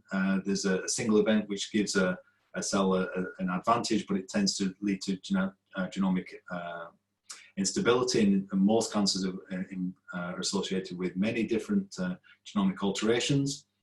The way these genomic alterations arise are through 4 different potential mechanisms. One is base substitutions. You can also get indels, insertions and deletions. You can get larger copy number alterations, and you can also get these rearrangements or fusions, as I've just demonstrated with the ALK positive non-small cell lung cancer. And basically, cancer is a heterogeneous disease. It's got a high level of diversity when you look at the mutations that are present, and these are between and within tumours as well as between patients. So you get both inter-patient heterogeneity as well as intra-patient heterogeneity. And with that, I will finish.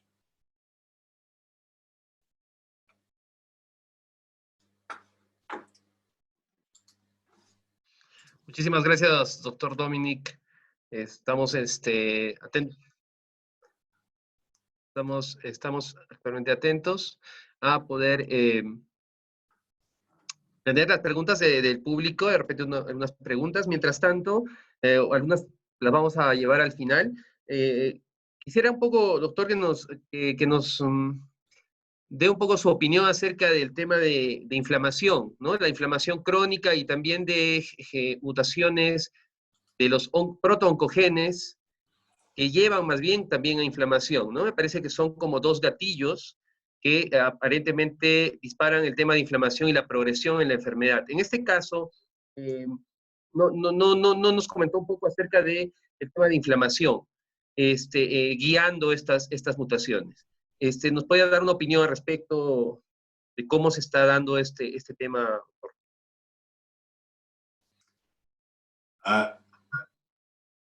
I apologize, I do not speak Spanish. I can't understand the question.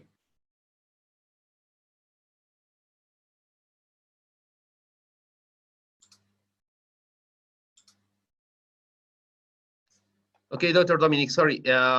It's because we have a translator.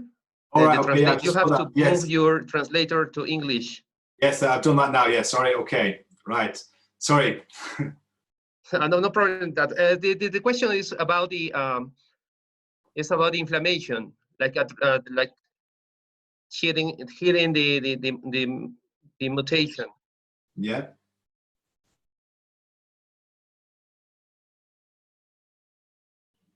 So you just have to repeat the question, sorry. Ok, le hablo en español entonces para que le puedan traducir, doctor. Que ya estamos un poco confundidos. Ok, doctor, la pregunta es acerca de el tema de inflamación como el guía para la mutación. Hay trabajos de investigación que muestran que muchos oncogenes también disparan vías inflamatorias y probablemente la vía inflamatoria sea parte de esta guía hacia la progresión de la enfermedad a metástasis. En esa heterogeneidad probablemente es importante hablar de inflamación, por ejemplo, la inflamación crónica relacionada también a mutación. So there's evidence showing that sort of mutation level, the number of mutations you have in a tumor is associated with an immune response. And the idea is that the more mutations you have, then the more neoantigens you generate in that tumor. And so that will potentially give you a bigger inflammation response. Whether that is associated with metastasis or not is difficult to say. So I think the association between mutation burden and immunity is very difficult sort of question to ask. There's definitely lots of interest in it, and the sort of neoantigen aspect I can understand.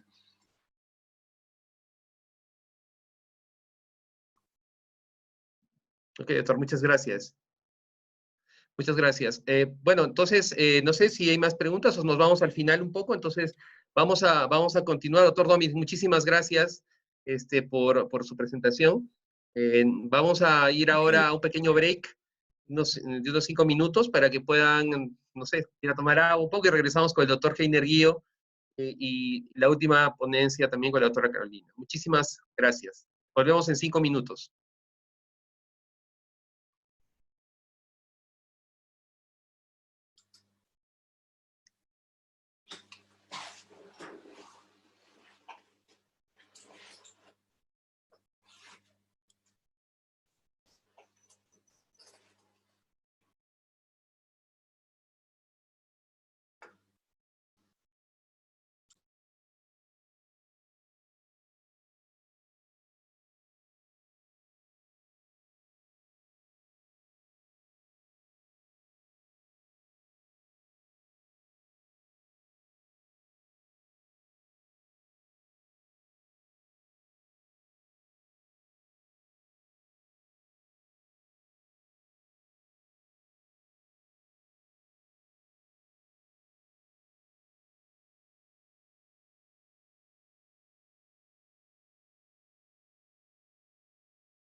Bueno, muchísimas gracias. Regresamos con el evento. Bueno, primero también agradeciendo nuevamente a Foundation Medicine de Roche y a todos los panelistas que están en este momento con nosotros compartiendo sus experiencias, sus presentaciones.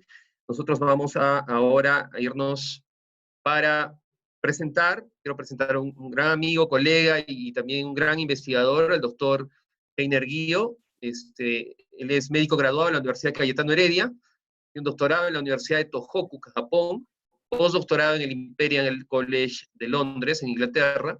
Es investigador principal de proyectos de investigación en el área de la genética, genómica en instituciones públicas, como el Instituto Nacional de Salud del Perú, y entidades académicas privadas, como UTEC, Universidad Científica del Sur, e Inbiomedic, una compañía dedicada justamente a temas de medicina de precisión. Es fundador del primer centro de investigación privada en el área de biología molecular, genética y herencia, certificado por el Consejo Nacional de Ciencia y Tecnología en el Perú. Tengo todo el agrado de darte la palabra, Heiner. Adelante.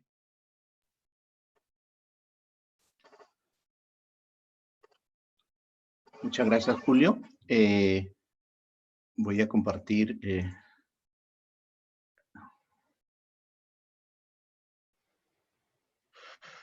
la presentación. No sé si pueden ver la presentación, Julio. Sí, bueno, adelante. Perfecto, me escuchan. Buenas tardes. Es grato de compartir no solamente algunos datos desarrollados en el área genómica en Perú, sino también un poco de la experiencia en cada uno de los proyectos, los cuales, como menciono en el título, sería de mucha utilidad en algunos países de Latinoamérica. Como ustedes saben, Latinoamérica todavía sigue siendo no muy representada en los datos genómicos. La mayoría de los datos genómicos pertenece a una población europea, africana y asiática, siendo la población latinoamericana todavía no muy significativa en número para poder realmente ser útil en los nuevos métodos de diagnóstico donde tengan que ver las nuevas variantes genéticas de cada población. Esto es una cronología de cómo se han dado los eventos de genómica a nivel global. No voy a entrar a detalles, pero sí quiero remarcar que en el 2009 el primer país en Latinoamérica fue México. 10 años después ya tiene un Instituto Nacional de Medicina Genómica, el cual tiene muchas líneas de investigación en enfermedades crónicas, inclusive ADN antiguo. Nosotros en Perú en el año 2011 iniciamos el estudio, planteamos el estudio de las poblaciones peruanas. Posteriormente otros países ya desde el 2011 y 2012 empiezan sus primeros estudios en genómica. Tengo que resaltar que Brasil en el 2012, a pesar que inició estos estudios hace la semana pasada, ha hecho una contribución de 1.150 genomas de datos en Latinoamérica, lo cual es un número bastante importante, los cuales van a ser compartidos y usados para futuros análisis en el área de Latinoamérica. Un poco para comentarles cómo empezó este estudio de la diversidad genética en la población peruana, al igual que en muchos países en Latinoamérica y probablemente a nivel global.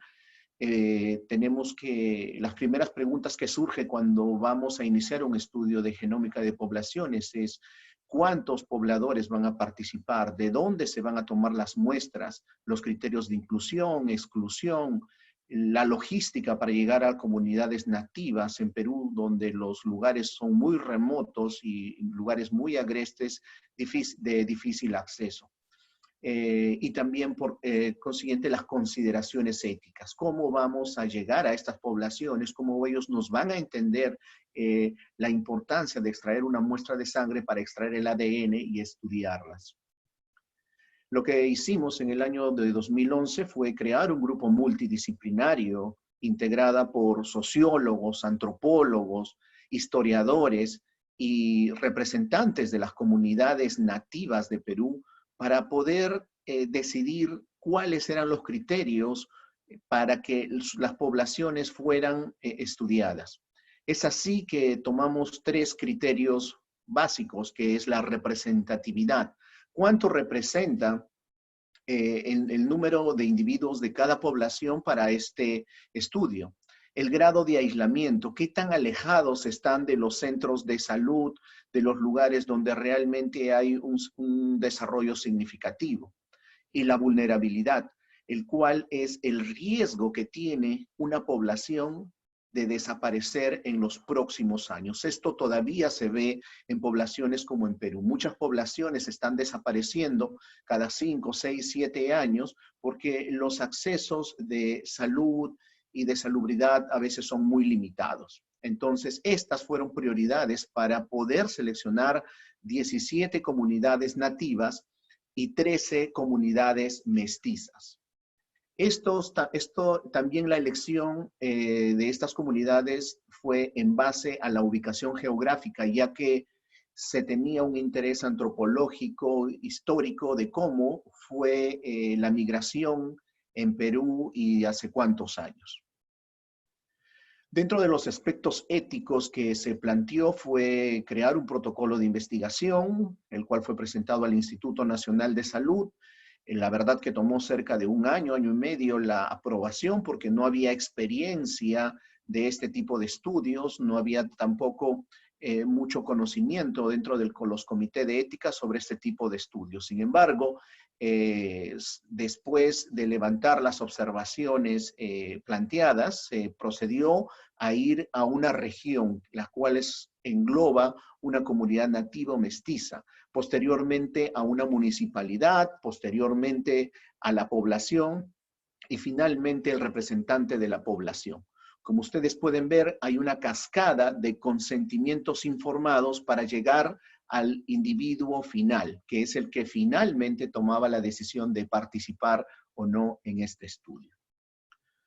También se asumió compromisos con la población, se hizo campañas de salud, se llegó en horas muy tempranas, ya que las muestras de sangre, además de extraer el ADN, se tenía que tomar análisis clínicos como bioquímicos, hematológicos, para tomarlos en ayunas, así que había que estar muy temprano en estas poblaciones. Se estableció laboratorios en lugares como estos, donde se tenía que llevar electricidad y dentro de las limitaciones, tomar una actitud positiva de tener la mayor cantidad de datos clínicos de cada participante en este estudio. Dentro de la metodología que seguimos fueron 2. Uno para estudiar la comunidad mestiza y la comunidad nativa. La comunidad mestiza debía tanto el abuelo, papá y mamá pertenecer a la misma región, y en la comunidad nativa el abuelo, papá y mamá pertenecer al mismo lugar de nacimiento. ¿Okay? Se tomó una muestra de sangre, de la cual se extrajo el ADN, y también se estudió otros parámetros hematológicos y bioquímicos. Por una parte se estudió microarreglos, se estudió el de Illumina de 2.5 millones para ver cómo era la diversidad genética en esta población, tanto cuál era la influencia europea, asiática y africana. Esto con la colaboración del doctor Eduardo Tarazona de la Universidad Federal de Minas Gerais, y también era interesante conocer cuántos polimorfismos eran propios y no habían sido reportados a la base de genómica a nivel global. Y para eso hicimos 150 secuenciamientos en colaboración con la Universidad de Maryland, con Timothy O'Connor. Esto realmente nos llevó a generar nuestra primera publicación donde mencionamos los primeros hallazgos en polimorfismos en esta población peruana. La cobertura que tuvimos para hacer estos análisis genómicos fue bastante buena, al promedio más o menos de 40, lo cual fue muy importante para que nuestras publicaciones fueran aceptadas y nuestros análisis sean muy significativos. Todas estas muestras de estas comunidades nativas que pueden ver ustedes en la gráfica han ido a formar parte de un patrimonio biológico nacional. Tenemos cerca de 1.141 muestras de ADN de 17 comunidades nativas, 635, y 13 comunidades mestizas, alrededor de 506 muestras. Todas estas están almacenadas en el Instituto Nacional de Salud, preservadas para futuros análisis. Dentro de los resultados hemos encontrado cerca de 3.3 millones de variaciones genéticas nuevas. Este es el aporte que hemos hecho al genoma humano. Pero la pregunta importante era, ¿cuánto de estas variaciones genéticas realmente cambian de aminoácidos? O sea, son missense de variaciones genéticas, y cerca son del 22.5%. 22.5% de estas variaciones genéticas cambian de aminoácido, o sea, hay una alteración en la proteína final, lo cual podría tener una implicancia a nivel clínico. Estas personas podrían ser susceptibles o resistentes a algún tipo de enfermedad crónica como diabetes, hipertensión, o también ser resistente a una infección como malaria, dengue, en las cuales son muy prevalentes aquí en Perú. Entonces, se ha abierto un abanico de posibilidades de análisis para estas variaciones genéticas. También fue importante encontrar que el mestizo peruano tiene un 60% de componentes nativos propios. O sea, tenemos más componentes propios que foráneos. Pero tenemos en poblaciones nativas cerca de hasta un 90% de componentes nativos. Estos componentes definitivamente hacen de que tengamos dentro de nuestro ADN muchas variantes que no han sido reportadas, no han sido estudiadas. ¿Cómo hubiera sido la historia de la genómica si los primeros secuenciamientos hubieran partido desde América Latina? Hubiera sido totalmente diferente. Hemos encontrado que en el norte del Perú hay una mayor variación genética, y esto porque ya haciendo algunos análisis hemos podido encontrar que la altitud geográfica de los Andes aquí es menor en el norte del Perú, y también hay un clima estable. Entonces los pobladores y los primeros pobladores, y por qué hay mayor flujo génico en el norte del Perú, también obedece a una parte geográfica y climatológica en términos de altitud y clima. Esto también ya ha sido reportado en una publicación. Pero también hemos encontrado variaciones genéticas de poblaciones que provienen de Mesoamérica, lo cual es importante, pero son poblaciones que iban y venían al norte del Perú. Y esto es importante, es una contribución importante para estudiar las otras poblaciones también mesoamericanas. Pero para ir a la medicina de precisión, que es lo que nos trae hoy día a esta charla, tenemos que hacer otros estudios, no solamente datos poblacionales, sino datos epidemiológicos, datos clínicos, datos del microbioma, no solamente del microbioma del individuo, sino del microbioma ambiental.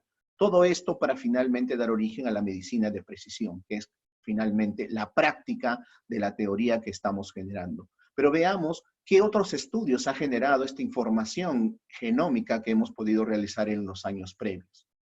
La tuberculosis es una enfermedad en Perú de alta prevalencia y de tratamiento prolongado, lo cual hace muy importante que la farmacogenética sea estudiada y estudiar el metabolismo a los principales medicamentos que consume un paciente con tuberculosis. Es así que en 550 pacientes con tuberculosis pudimos estudiar cómo era el metabolismo. Encontramos que, por ejemplo, para la isoniazida, sería una causante de los efectos adversos, mientras que para una droga como la rifampicina tienen un 80% de fenotipo rápido. O sea, el metabolismo es bastante alto en la población peruana para este tipo de droga, y eso hace que las concentraciones para esta droga debieran ser un poco más elevadas y no ser iguales que para otra población, ya que a veces estas terapias para este tipo de enfermedades son muy estándares a nivel global, y aquí en Perú deberíamos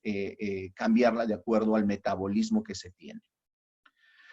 También hemos encontrado algunas variaciones genéticas en tuberculosis que hace que la enfermedad sea más severa o que te produzca lesiones permanentes o que haya un mayor retraso a la respuesta del tratamiento de primera línea, que es en el caso de la tuberculosis.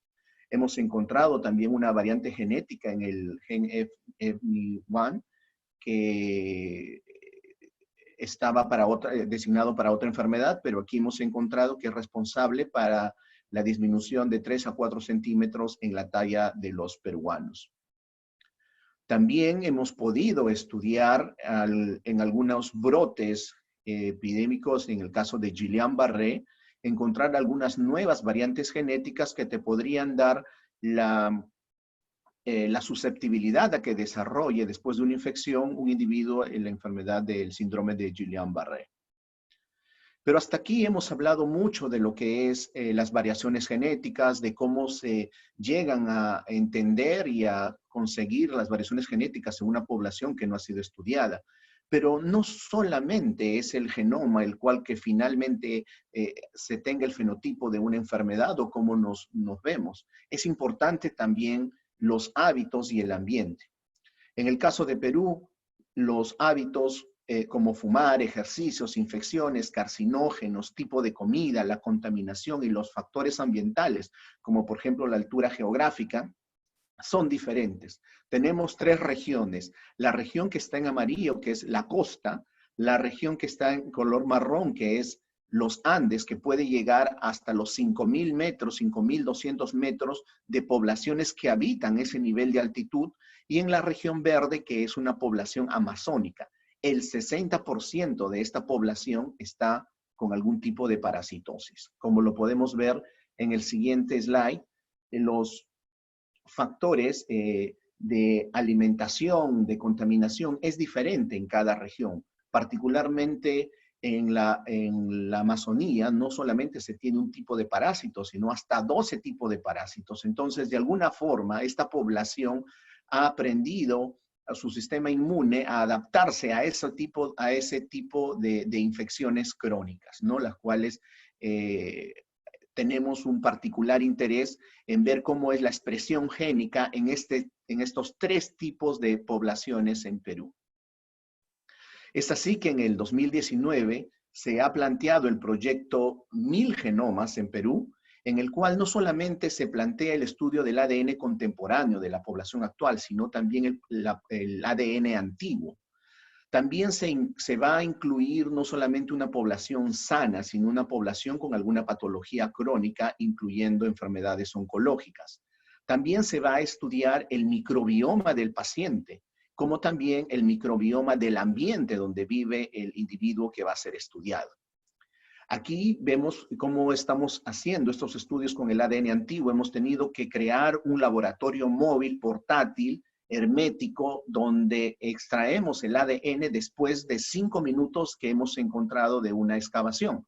También hemos podido crear un método de extracción de ADN bastante cómodo para extraer ADN de las muestras contemporáneas y también crear un laboratorio ubicado a 2.500 metros justo en los Andes, el cual nos va a permitir ingresar a poblaciones de la selva, estudiar a poblaciones de los Andes hasta 4.500, 5.000 metros y estudiar todas estas variables como son el microbioma, su genoma y el efecto ambiental en la respuesta genética, en la expresión génica de cada paciente.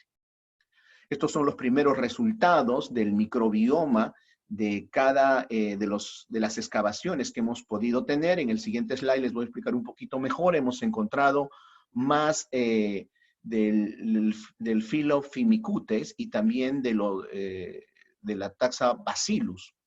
Estos patógenos, estas bacterias, generalmente han sido relacionadas a obesidad y a problemas cardiovasculares en la población actual.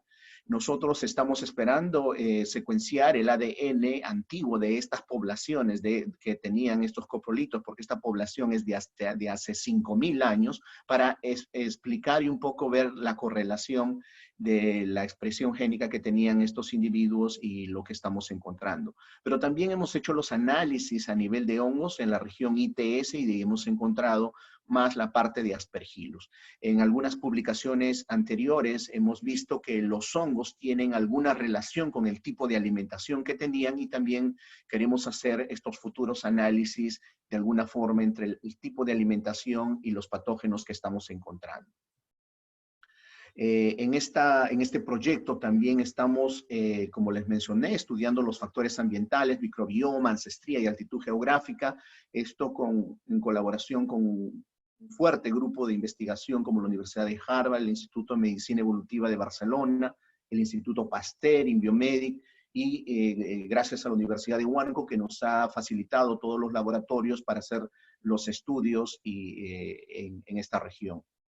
El microbioma que vamos a estudiar de los pobladores va a ser una toma de muestra no solamente de fosas nasales, de microbioma, sino también del tracto gastrointestinal, aunado a la información clínica que tengan estos hisopados de la muestra de heces y muestras de orina y su ADN. Vamos a toda esta información guardarle en un repositorio para análisis futuros.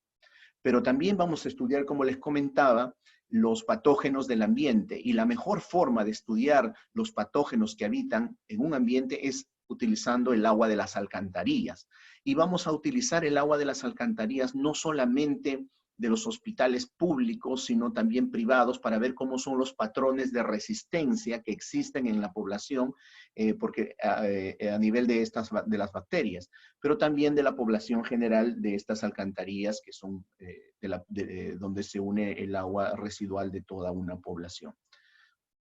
Bueno, en conclusión, creo que tenemos una referencia muy importante de una población nativoamericana para ser estudiada y muchas de estas variaciones genéticas podrían ser útiles para países de la frontera como es el Ecuador o Bolivia, ya que en genómica no hay bordes geográficos. Se ha encontrado un número importante de nuevos SNPs, nuevas variaciones genéticas que podrían dar la susceptibilidad o resistencia a enfermedades crónicas o infecciosas. El mestizo peruano tiene un 60% de componente nativo, mayor que otra población en latinoamericana. También consideramos que los estudios genómicos deberían contemplar el estudio de ADN antiguo de las poblaciones. Y estos estudios de investigación nos ha permitido crear metodologías no solamente de selección de poblaciones, de extracción de ADN antiguo, de estudios de microbiomas ambientales y del hospedero, y también de los primeros estudios de análisis farmacogenéticos para las poblaciones que estamos estudiando. Se ha establecido colaboraciones internacionales y datos para la formación de recursos humanos a través de tesis de pregrado y posgrado. La medicina genómica aquí en Perú ya ha empezado. Solamente falta un poco compartir esta información para que las universidades de pre y posgrado, los ministerios de salud, los institutos nacionales y también los comités de investigación y ética faciliten nuevos estudios y nuevas propuestas para incrementar el número de datos que definitivamente son lo que va a marcar las decisiones en salud pública. Finalmente, quiero agradecer primero todos los integrantes, a toda la población peruana que ha participado en este estudio y sigue participando, y a los diferentes grupos de estudio que gracias a ellos me han permitido hoy día compartir los datos y la experiencia en estos proyectos. Muchísimas gracias. Muchísimas gracias por su presentación, la verdad bastante alentadora y sobre todo con la visión de potenciar el área genómica y el área de la medicina de la precisión en el Perú. Creo que ha mostrado con bastantes argumentos cómo usted es el pionero en esta área, y creo que espero que varios grupos más puedan trabajar en esta área. Y justamente también extender un poco a todas las áreas de las ciencias ómicas. Y justo a eso era una pequeña pregunta que justamente acá ya están apareciendo. Hay una pregunta de César que nos dice, ¿qué nos sugiere para la investigación de plataformas genómicas relacionadas a nutrigenómica y farmacogenómica para ser aplicadas como test en poblaciones peruanas? Yo creo que deberíamos empezar por plataformas farmacogenómicas, ya que no sabemos cómo nuestra población metaboliza los diferentes esquemas de tratamiento que son internacionales. Como por ejemplo, para terapias oncológicas entendemos que ya los tratamientos son estándares a nivel global, pero no sabemos cómo es el metabolismo de nuestra población. Tenemos muchas variantes genéticas nuevas y algunas de ellas podrían ser importantes en el metabolismo de alguna droga que ha sido validada en una población diferente a la nuestra. Doctor Guillermo, muchas gracias. En función a esa pregunta, el tema habla de metabolismo. Entonces, también estamos hablando del área de la metabolómica, quizás, que podría ser también el estudio proteómico de estas enzimas, proteínas, etcétera. Debido a que, claro, debido, doctor, a que hay muchas veces la información del genoma, digamos, es modificado, ¿no? Por toda una serie de alteraciones epigenéticas, etcétera. Entonces, un poco la idea era conocer cómo también se está enfocando esa parte en estos estudios, o es una segunda etapa. ¿Cómo lo ve usted? Todavía no he visto muchos estudio de metabolitos en la población peruana, pero creo que es muy importante empezar. Creo que hemos empezado y hay muchos grupos que han iniciado el área de genética, genómica, y están apostando por otras ciencias ómicas. En la metabolómica todavía no he visto muchos estudios, de repente porque no hay suficiente equipamiento, y yo creo que deberíamos centralizar en centros, en core facilities, que pudieran facilitar el análisis para toda la población, ¿no? Y yo creo que el gobierno tiene un reto de instalar estos centros, como lo hizo México, como lo están haciendo en otros países, que todavía no le prestan la atención. De acuerdo, doctor. Bueno, le agradezco muchísimo su participación, doctor. Realmente ha inspirado, yo creo, a muchos jóvenes que están conectados en este momento y también a muchos profesionales que están viendo la medicina de precisión como el futuro de la medicina en el país, que creo que es importante, tanto el manejo de data nueva que existe y que ahora es gran cantidad de datos, ¿no? La big data que existe en esta área, y creo que gente que pueda interpretar, analizar estos datos va a ser bastante importante. Le agradecemos mucho, doctor Guido. No, gracias por la invitación. Bueno, vamos a continuar con nuestra última invitada, y la doctora, y gran ponente también, la doctora Catalina López Correa. La doctora López Correa ha trabajado con diferentes organizaciones biotecnológicas y farmacéuticas sin fines de lucro para ayudar y avanzar en la investigación e innovación y desarrollar asociaciones productivas a nivel nacional e internacional. Como parte de su compromiso con el desarrollo internacional, el 2012, la doctora López Correa financió la organización sin fines de lucro, ODNS, que en español es la Organización para el Desarrollo con Nuevas Solidaridades. Asimismo, es miembro de varias asociaciones y se ha desempeñado como evaluador de grandes proyectos multinacionales financiados por la Comisión Europea, y ha sido reconocida con varios premios a nivel nacional e internacional. La doctora López Correa nos habla hoy día sobre medicina genómica en economías emergentes. Creo que es un tema bastante importante. Doctora Catalina López Correa, toda suya la pantalla. Gracias. Primero que todo, muchísimas gracias a todos por esta invitación. En particular, pues al doctor Guo, que fue quien me contactó para participar en este evento. Y pues realmente para mí es como colombiana y como una persona que ha estado trabajando por el avance de la genómica en países en desarrollo, en particular en América Latina desde hace años, pues muy importante participar en este evento. Voy aquí a compartir mi pantalla.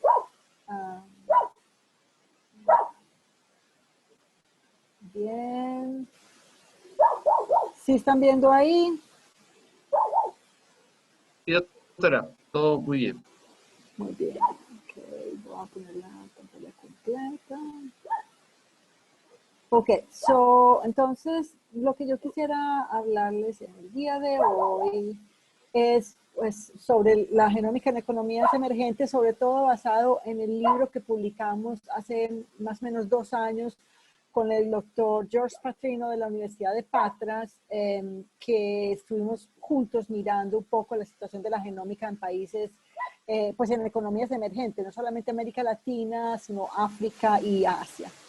Pero una parte importante que ya hemos mencionado en el día de hoy son todos los avances que hay actualmente en tecnología y las aplicaciones que hay ahora que se están haciendo con esta revolución genómica. Les quiero hablar también un poco de forma general de lo que se está haciendo en genómica médica en Canadá, donde yo he trabajado más o menos 14 años liderando iniciativas pancanadienses en genómica médica. Les voy a dar algunos de los ejemplos de estas iniciativas que son bien interesantes. Y las aplicaciones entonces de la genómica en economías emergentes. Y finalmente quisiera cerrar también hablando pues cómo la genómica, la medicina personalizada están ahora teniendo un impacto importante en todo lo que es el COVID y pues en esta pandemia. Ahora todos sabemos ya que una de las razones por las cuales la genómica está avanzando de la forma como está avanzando es la reducción importante en el costo.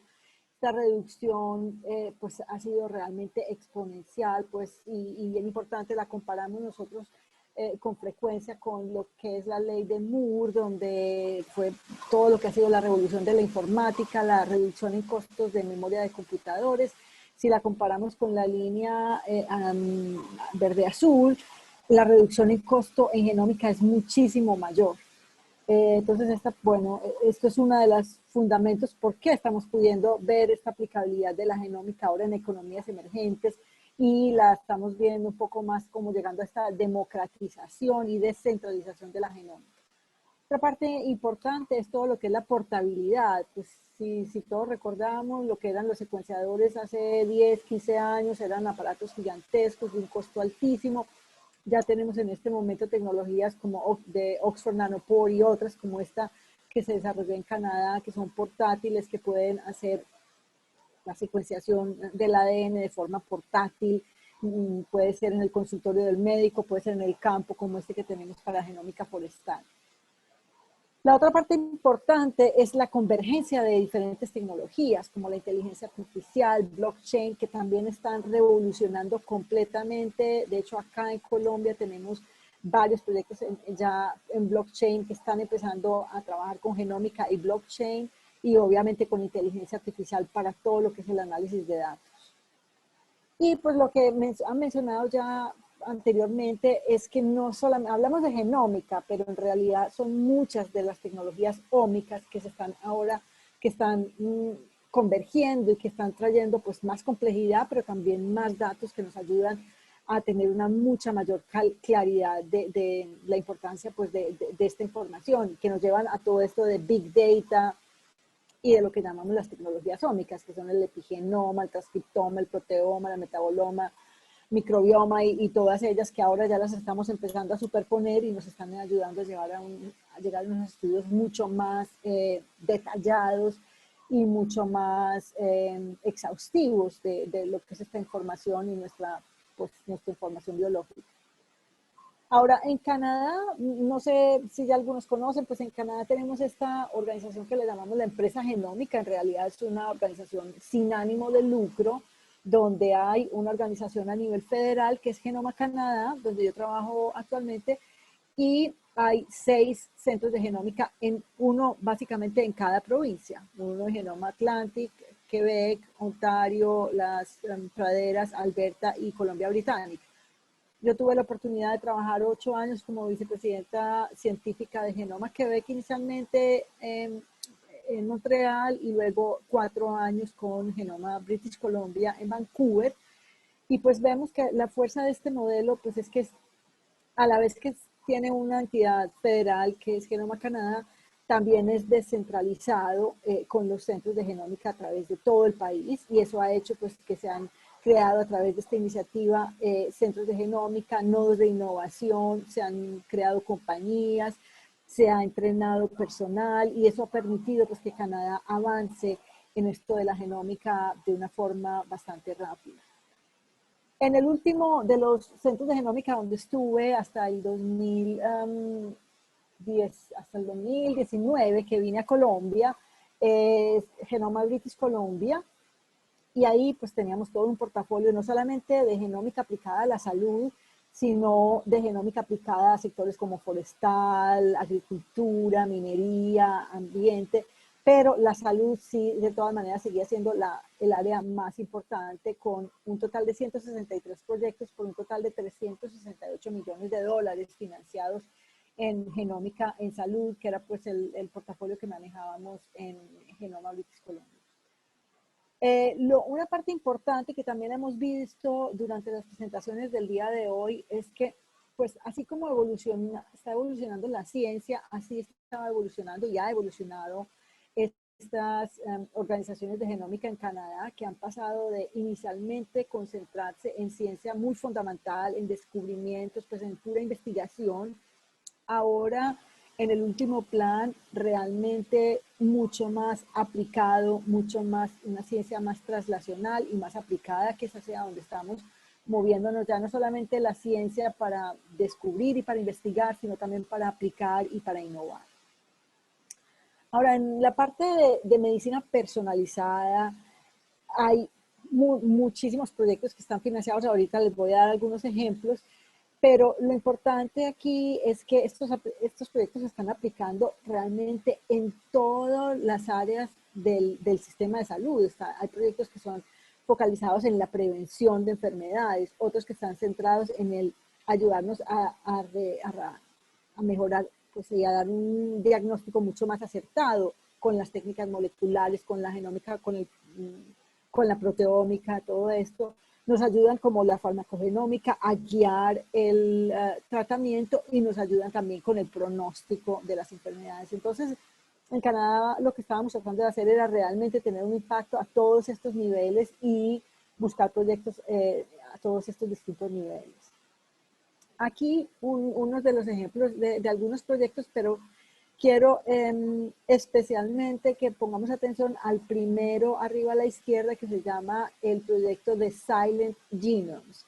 Y esto va mucho con lo que estamos tratando de hacer en América Latina en este momento, y lo que ustedes en particular hablaron ahora, que están haciendo en el Perú, y es empezar a hacer un análisis y a diversificar la información genética, que no estemos únicamente con proyectos que son de individuos europeos o norteamericanos. En este caso son norteamericanos, pero son las poblaciones indígenas originarias de Canadá, en las que estamos haciendo inicialmente todo un trabajo, digamos, de reconciliación y un trabajo de acercamiento antes de empezar lo que alguna vez se ha llamado como la investigación de helicóptero, en que se llega, se toma la muestra, muchas gracias, mucho gusto y hasta luego, y ya con eso pues hago mi publicación yo en mi laboratorio, pues el investigador va, se hace su publicación, se saca sus artículos muy bien y nunca retribuye nada, nunca las personas que donaron las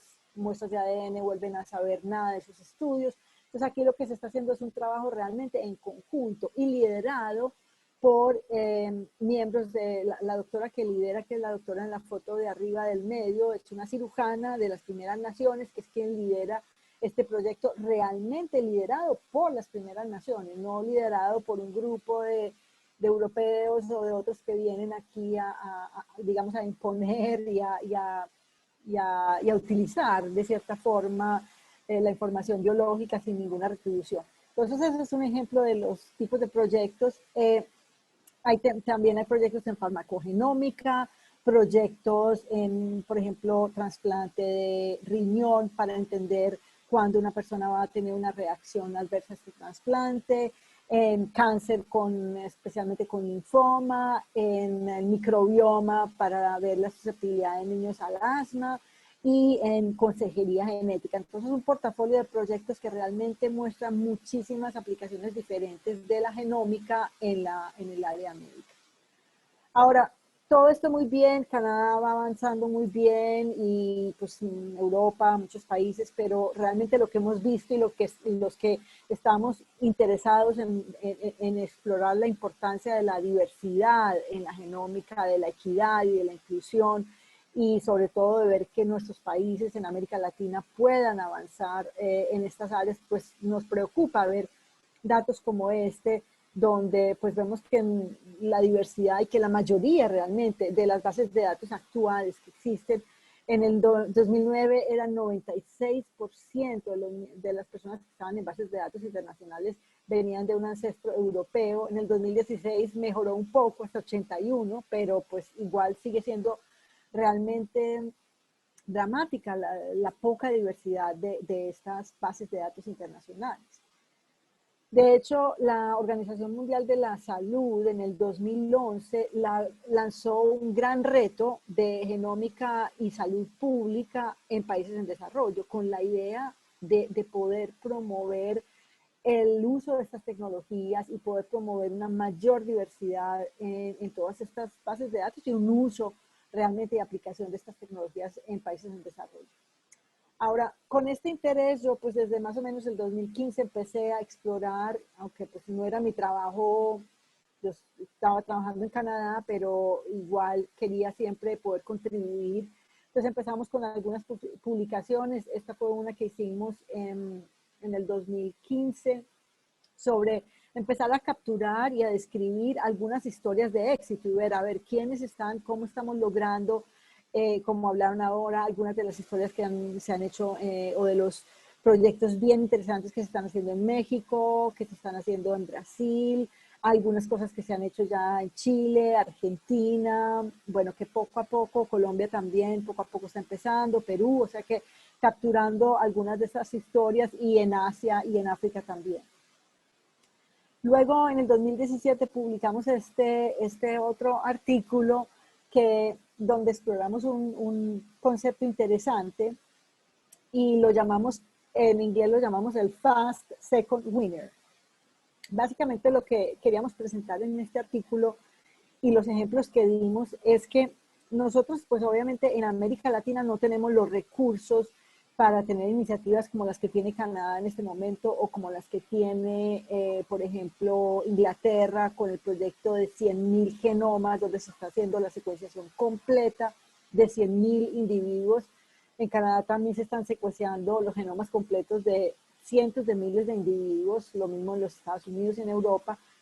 Y obviamente pues nosotros no tenemos los recursos, pero lo que hemos visto es que muchos de estos países, Tailandia tiene ejemplos bien interesantes, hay ejemplos interesantes también que están empezando en México, en Brasil, en donde a pesar de tener recursos limitados, se está avanzando muchísimo en la aplicación real, en el uso de estas tecnologías a nivel clínico para realmente hacer diagnóstico o de cáncer o de enfermedades raras. Entonces, no estamos haciendo las grandes inversiones gigantescas, pero sí estamos avanzando en el uso y la implementación clínica de estas tecnologías. Y entonces aquí fue donde, bueno, describimos en que realmente no es la necesidad de estas tecnologías de whole genome, todo el secuenciación completa, sino más bien mirar en cada país, lo llamamos country specific, cómo en cada país podemos ir mirando las formas de aplicar estas tecnologías más rápidamente y de llegar a una aplicación de una forma más directa sin tener que tener estas inversiones tan gigantescas en infraestructura y en laboratorios tan grandes y generación de tanta cantidad de datos que a veces no tienen una aplicación muy concreta. Mientras que en nuestros países lo que estamos viendo es algunos ejemplos de realmente aplicaciones concretas más rápidas. Ahora esto llevó a este libro que publicamos en el 2018, donde capturamos varios ejemplos de aplicaciones de la genómica y pues miramos realmente las oportunidades que tenemos en América Latina, en África y en Asia de avanzar la implementación de la genómica clínica y también las barreras que existen. Dentro de esas barreras, algunas de las que describo aquí, como los retos que hay en cuanto a la bioinformática y a las herramientas computacionales, que pues también las hay en otros países, pero digamos que en nuestros países, en Colombia, en América Latina, están a una escala mayor. La falta de conocimiento de los médicos. Yo estudié medicina y cuando estudié medicina creo que lo único que vimos de genética fue básicamente el síndrome de Down y algunos síndromes muy pero no hay un conocimiento realmente del potencial, de la aplicabilidad, del uso de la genómica de la parte de los médicos. Entonces es muy difícil que ellos realmente empujen y avancen uso de estas tecnologías. Las colaboraciones internacionales vemos que son muchas veces oportunistas y que no ayudan a crear una capacidad local. Y bueno, la parte ética también es otro de los retos. Acceso a datos, o sea que, bueno, aquí en el libro, y pues los invito a los que estén interesados a que echen una mirada, hay varios realmente conceptos que creo que son importantes y que muestran pues algunas de las barreras, pero también las oportunidades que tenemos. Y dentro de esas oportunidades, es estas oportunidades de colaboraciones que las miremos de una forma diferente, no solamente la colaboración norte-sur, donde, como decía yo antes, viene el investigador, hace su colaboración, consigue sus muestras, consigue sus cosas y después se va, publica y nosotros quedamos en América Latina sin muchos beneficios, sino mirar que sean realmente colaboraciones donde haya un gana-gana de los dos lados, y ahí en el libro exploramos algunas de esas ideas. Lo que es interesante ahora, mirando retrospectivamente y volviendo a mirar el libro, realmente cuando lo publicamos, una de las recomendaciones más importantes que hicimos en este libro son estas 4 puntos que vemos aquí, que se aplican ahora completamente a los retos que estamos enfrentando con el COVID. De hecho, decíamos en el libro que una de las cosas más importantes es que invirtamos en laboratorios y en infraestructura, que invirtamos en la formación de científicos, que no solamente estemos, pues, que realmente seamos capaces de retener la gente que formamos o que atraer gente del exterior que venga a trabajar con nosotros. Que tengamos una producción local y no importación. Y eso ahora con el COVID lo estamos viendo, los retos que tenemos en cuanto, por ejemplo, a los test que tenemos que importar y que no tenemos realmente una capacidad de producción local.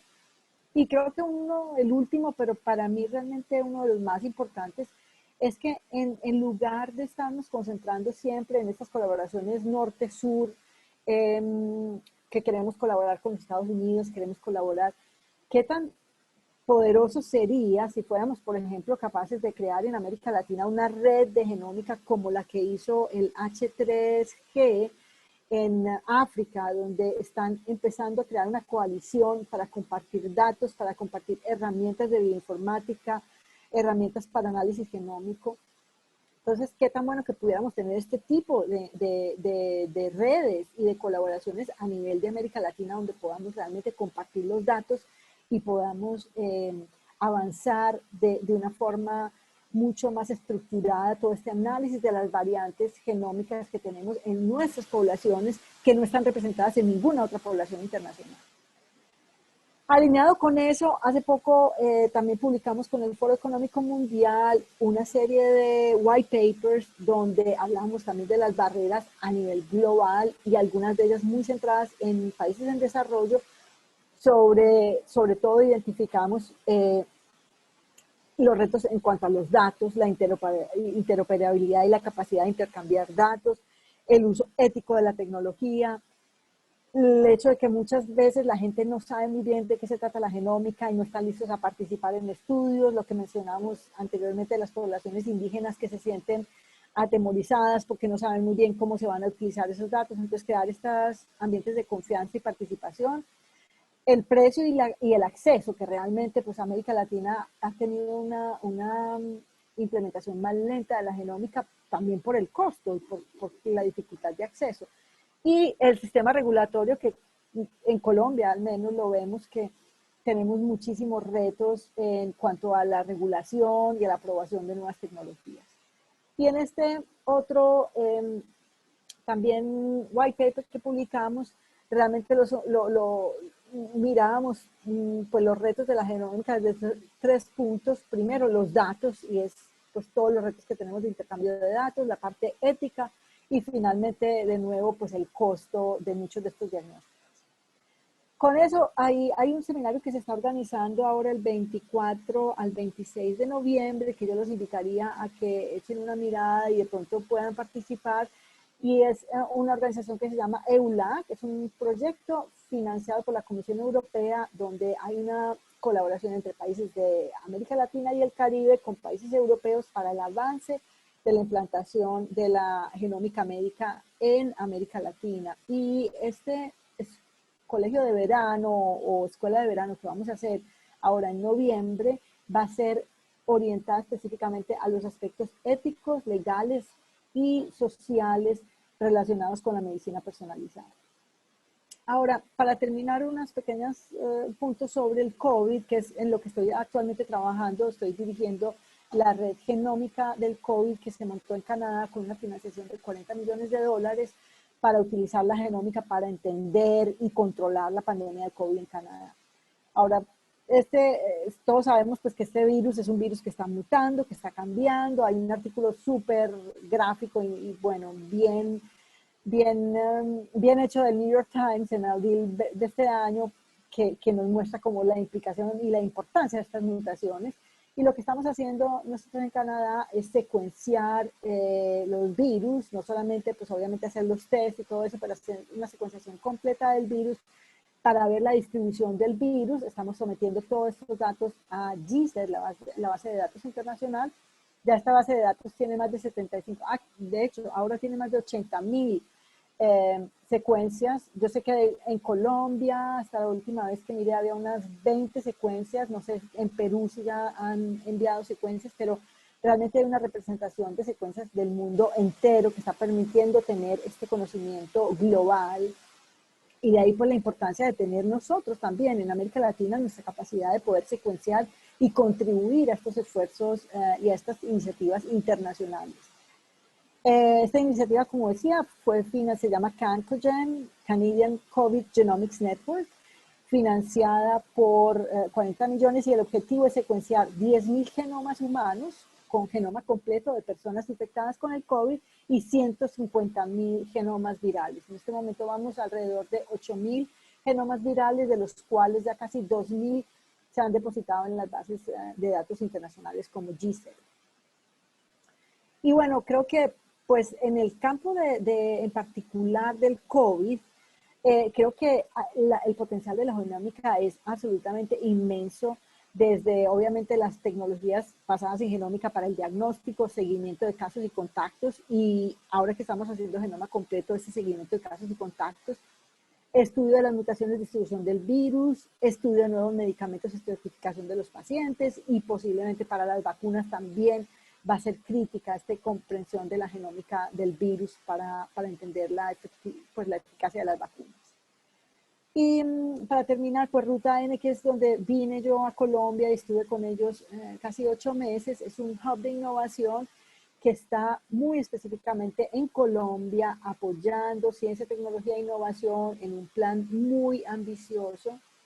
Dentro de este plan se creó un laboratorio que se llama el laboratorio de One Health, que es un consorcio con la Universidad de Wisconsin y la Universidad Nacional de Colombia, donde se están haciendo ya secuenciaciones de genoma completo, secuenciaciones de exomas, y bueno, se está avanzando todo esto de la genómica, y hace parte este laboratorio de la red de laboratorios que en este momento se creó en Colombia para el diagnóstico del COVID y en algunos casos para la secuenciación del SARS-CoV-2, del virus, acá en Colombia.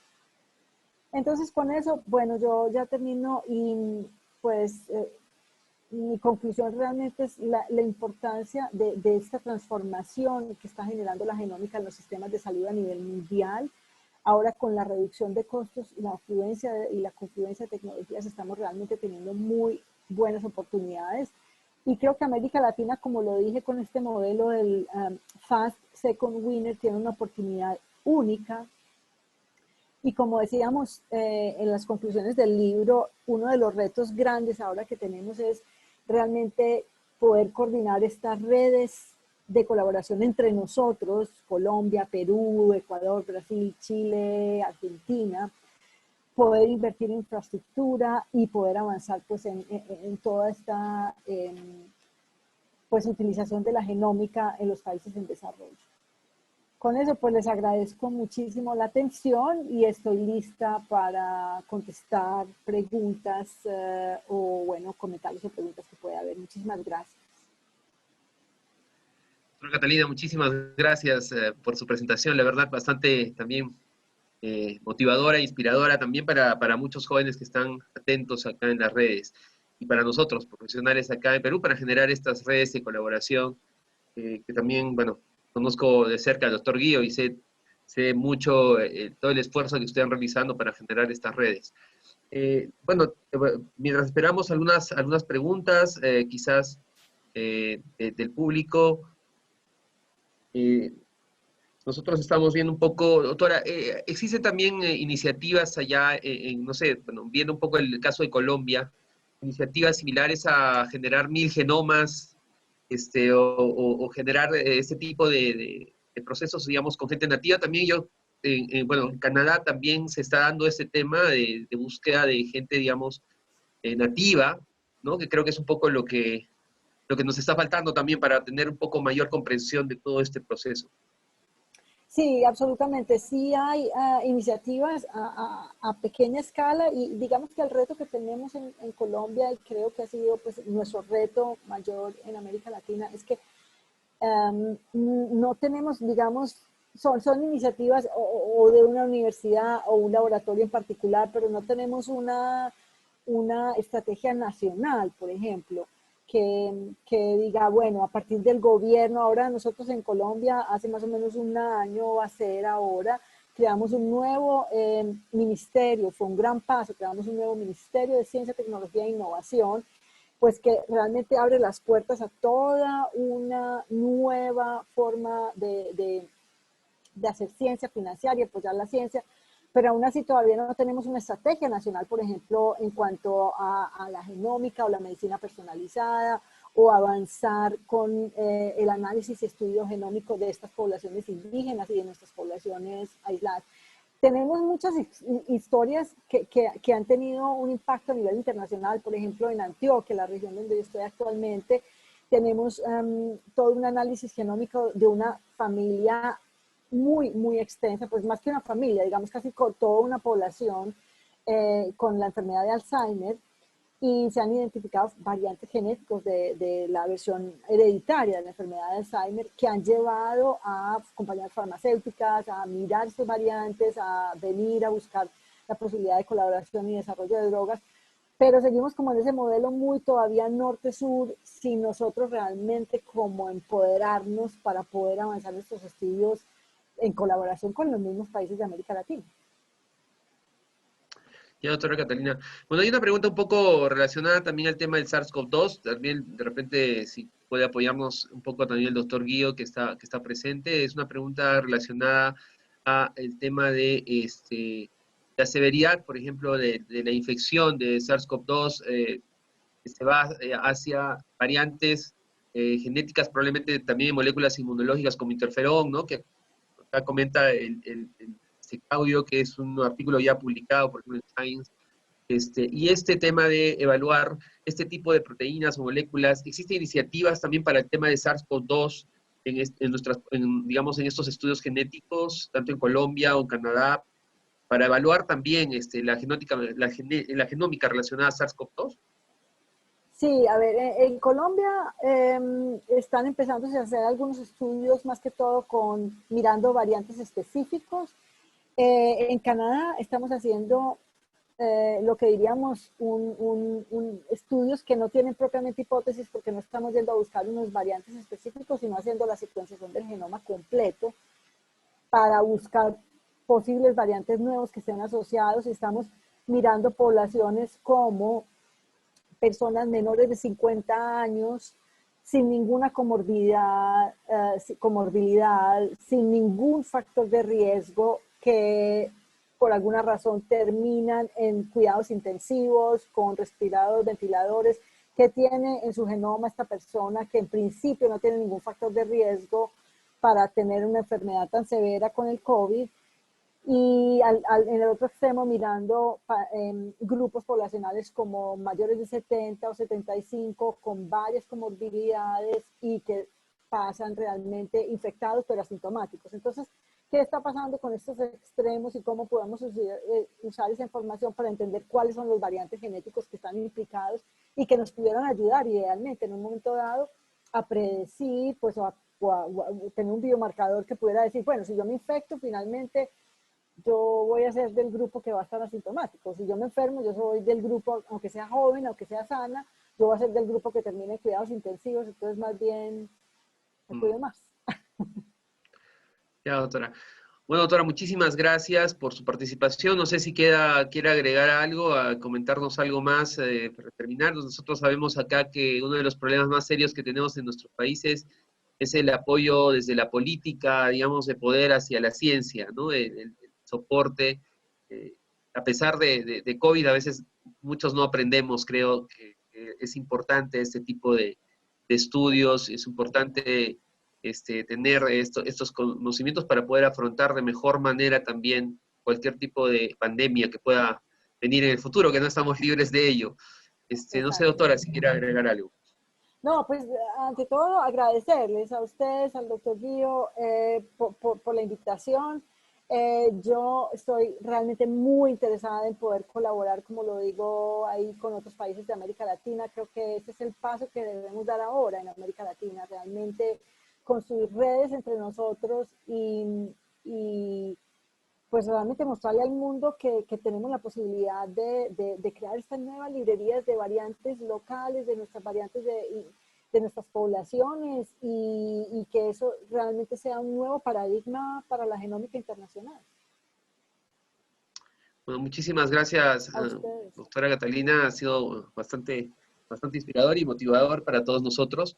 Bueno, nos despedimos, no sin antes agradecer a todo el equipo que ha hecho posible esto, tanto como Sandra Viale y Sergio Sánchez de Roche, a todo el equipo de UTEC que hemos estado trabajando detrás de cámaras, como se dice, Carla, Gabriela, etcétera, y todo el equipo. Y bueno, y invitarlos también a nuestros siguientes eventos. Nuestros eventos, tenemos el evento central, Cleveland Clinic UTEC Summit, están todos invitados la próxima semana. Y mañana tenemos un evento sobre procesamiento de imágenes, ¿no?, en el área de la bioingeniería. Les agradecemos mucho a todos ustedes y estamos atentos. Bueno, atentos a todo lo que está pasando en nuestro entorno. Gracias. Gracias. Gracias a todos. Gracias. Gracias, doctor, un gusto. Gracias, Sandra. Nos vemos. Gracias.